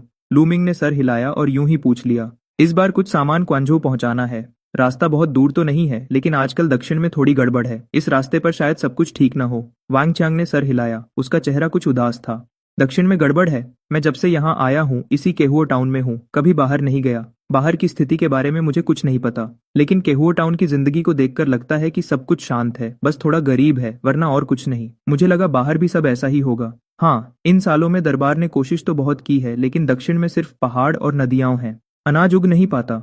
अगर व्यापारी और दरबार उत्तर से अनाज न मंगवाते तो शायद कब का भुखमरी आ गई होती। लेकिन पिछले कुछ सालों से उत्तर में या तो भयंकर सूखा पड़ा है या बाढ़। खुद का अनाज ही काफी नहीं है तो दक्षिण को कहां से देंगे? अब वहां हर जगह पहाड़ों पर कब्जा करने वाले डाकू हैं। बहुत गड़बड़ है वहां, वांग चांग ने थोड़ी चिंता से कहा। हम जैसे एस्कॉर्ट करने वालों के लिए ये स्थिति अच्छी भी है और बुरी भी। अच्छी ये है कि ब्याओजू का काम बढ़ गया है, बुरी ये है कि खतरा बहुत बढ़ गया है। कुल मिलाकर वो रास्ता बिल्कुल भी अच्छा नहीं है, तो रास्ते में अपना ख्याल रखना। लूमिंग को समझ नहीं आया कि क्या कहे। मैं कोई मसीहा नहीं हूँ, दुनिया के लोगों को नहीं बचा सकता। यहाँ तक कि मॉडर्न जमाने में भी कुछ देशों में लोगों को खाना नहीं मिलता। अगर उस जमाने में शेन्नोंग जैसे लोग न होते तो शायद वहां की स्थिति भी इससे बेहतर न होती।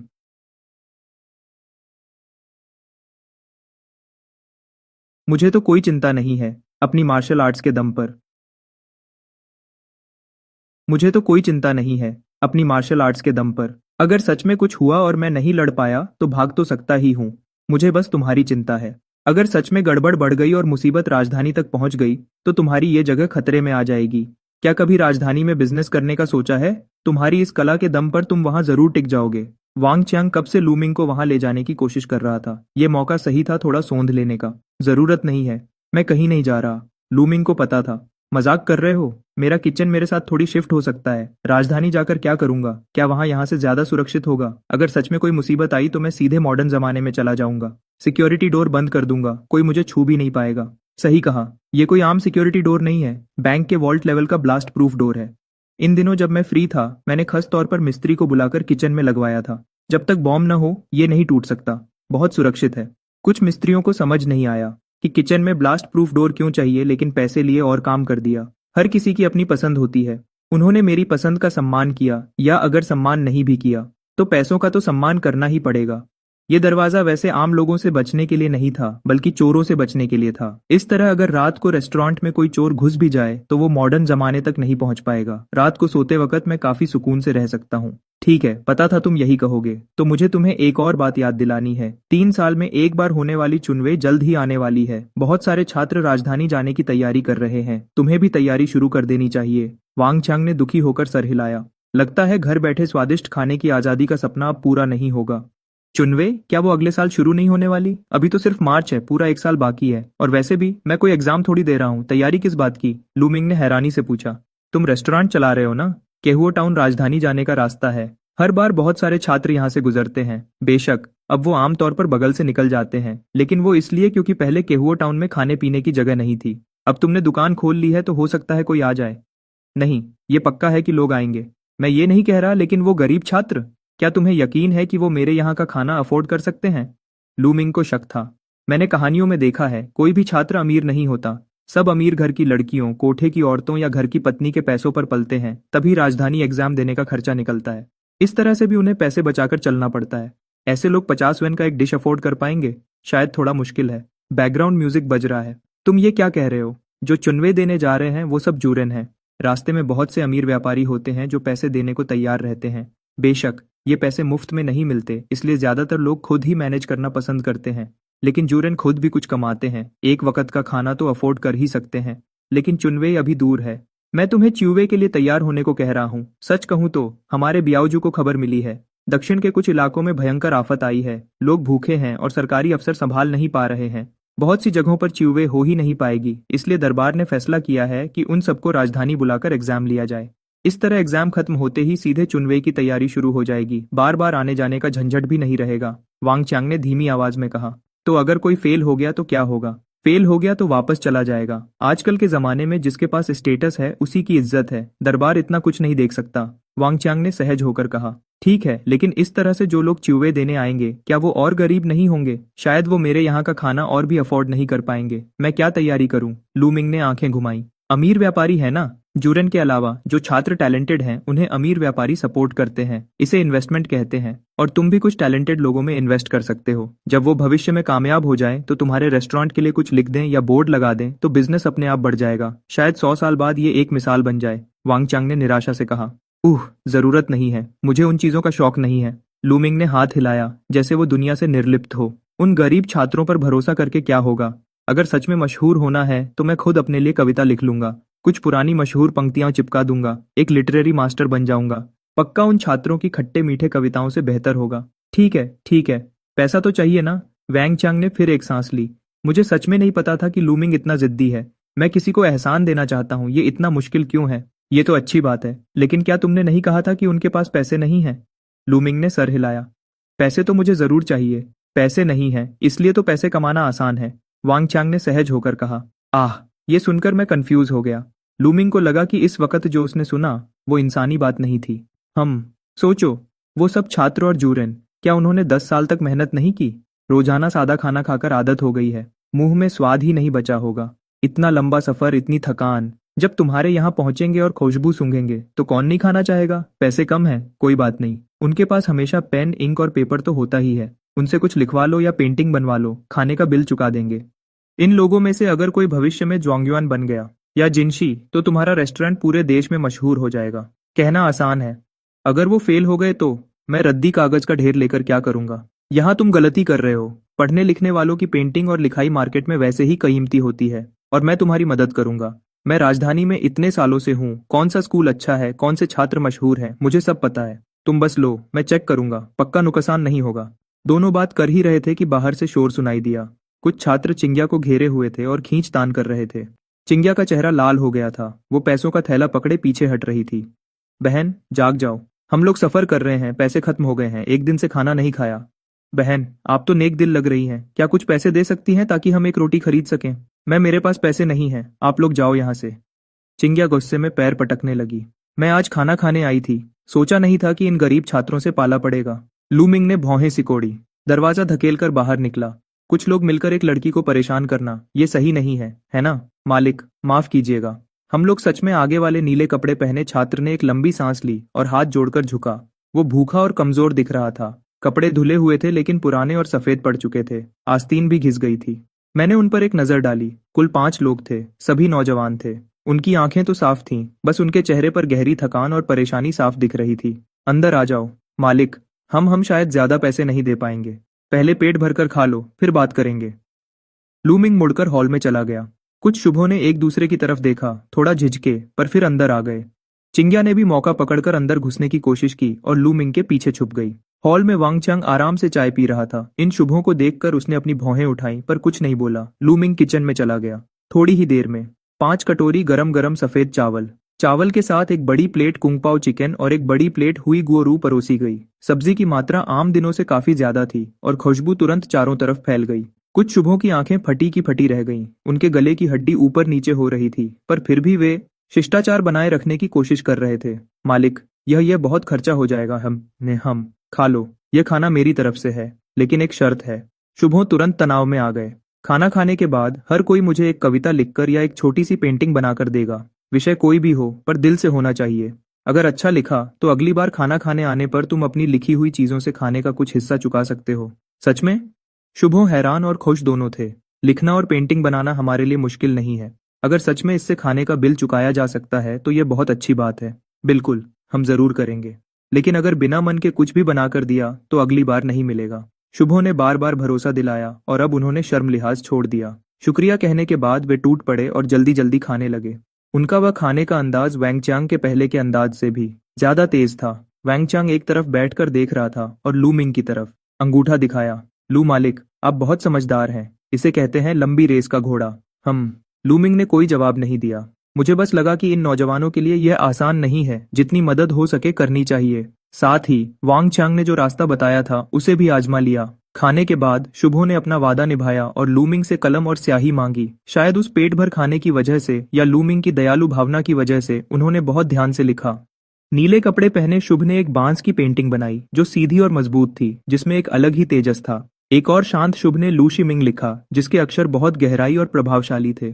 सबसे छोटे वाले ने एक साधारण सी लैंडस्केप पेंटिंग बनाई, पर उसका भाव बहुत गहरा था। चिंग्या भी देखकर खो गई और धीरे से लूमिंग से बोली, मालिक, इन्होंने कितना सुंदर बनाया है। वांग चांग भी पास आया और देखकर सर हिलाया, फिर धीरे से लूमिंग से बोला, नीले कपड़े वाला जो वेन्यन है, वह दक्षिण में काफी मशहूर विद्वान है। वह बांस की पेंटिंग जिंगचेंग में कम से कम 10 तेल चांदी की होगी। जिसने लू शिमिंग लिखा है उसका नाम ली पू है। उसकी लिखाई सबसे बेहतरीन है। लू मालिक, आपने इस खाने से बहुत बड़ा मुनाफा कमाया है। लूमिंग ने सावधानी से लिखी हुई चीजों को संभाल कर रख लिया। मैं कला की परख नहीं जानता, पर उनकी ईमानदारी और हुनर महसूस कर सकता हूँ। शुभों 1000 बार शुक्रिया कहकर चले गए और कहा कि अगर वे पतझड़ के बाद जिंगचेंग में परीक्षा के लिए रुके तो जरूर आएंगे। उन्हें जाते हुए देखकर लूमिंग के दिल में अचानक कुछ अलग सा महसूस हुआ। यह प्राचीन और आधुनिक को जोड़ने वाला यह रेस्टोरेंट अब सिर्फ स्टॉक खत्म करने और पैसे कमाने की जगह नहीं रहा था। वांग चांग भी अपने कारवां के साथ निकल गया। जाते वक्त उसने लूमिंग को एक पता दिया, जिंगचेंग में मेरा घर है। अगर कोई काम हो या तुम्हारा मन बदल जाए और जिंगचेंग में दुकान खोलनी हो तो कभी भी आ जाना। दुकान फिर से शांत हो गई। चिंग्या अब भी हर 2-3 दिन में आती थी और हर बार संतुष्ट होकर जाती थी। सु जिनहू और उसके द्वारा भेजे गए जांच करने वाले लोगों को शायद कोई गड़बड़ नहीं मिली और वैसे भी चिंग्या वापस जाकर काम काफी तेजी से करने लगी थी। इसलिए सु जिनहू ने फिलहाल उसे छोड़ दिया। बस उसके दिल में इस रेस्टोरेंट के लिए और ज्यादा उत्सुकता बढ़ गई थी, जिसने उसकी नौकरानी को दीवाना बना रखा था। लिन हाओ वापस आ गया। वह न सिर्फ और ज्यादा गांव के जड़ी बूटी इकट्ठा करने वालों को लाया, बल्कि खुद भी उसने आधिकारिक रूप से रेस्टोरेंट में काम करने की इच्छा जताई। कहा कि तनख्वाह नहीं चाहिए, बस खाना मिल जाए तो काफी है। लूमिंग ने हाँ कह दी। पिछले आंगन का एक कमरा उसके रहने के लिए साफ कर दिया। कोई दुकान पर नजर रखने वाला हो तो मुझे भी सुकून रहेगा। दिन बीतते गए। दक्षिण के विद्वान और परीक्षा देने वाले लोग उत्तर की तरफ आने लगे और केहुआ टाउन से गुजरे। लूमिंग के रेस्टोरेंट में लिखी हुई चीजों के बदले खाना मिलने की बात न जाने कैसे फैल गई, जिसने काफी ऐसे शुभों को आकर्षित किया जो पैसे से तो तंग थे, पर हुनर और ज्ञान में धनी थे।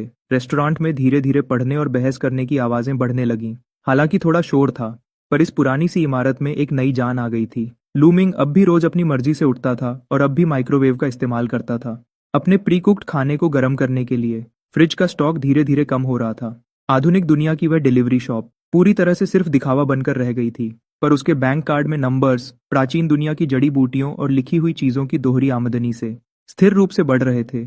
उसने कुछ सोना बदला, अपने बचपन के दोस्त लीटोंग के जरिए सुरक्षित तरीके से बेचा। आधुनिक दुनिया में चुपचाप एक अच्छी छोटी प्रॉपर्टी खरीद ली, जिससे दिल को काफी सुकून मिला। कभी कभी जब रात गहरी होती तो वह अकेले रेस्टोरेंट के हॉल में बैठकर शुभों की छोड़ी हुई लिखी चीजें देखता और पिछले आंगन में लिन हाओ के एक समान खर्राटों को सुनता। यह टाइम ट्रैवल वाला रेस्टोरेंट अब और भी दिलचस्प होता जा रहा था। माइक्रोवेव अब भी गुनगुना रहा था। फ्रिज में प्री कुक्ड खाना अब भी भरा हुआ था। कहानी शायद अभी शुरू ही हुई थी, और लूमिंग, वह मालिक जो तकनीक और मेहनत से एक कस्सा बन गया, उसकी कहानी इस प्राचीन और आधुनिक के मिलन वाले समय में चुपचाप एक नया अध्याय शुरू कर रही थी। शुक्रिया। ये वाला 10 10 10 10 10 10 10 10 के 2 का 1 है।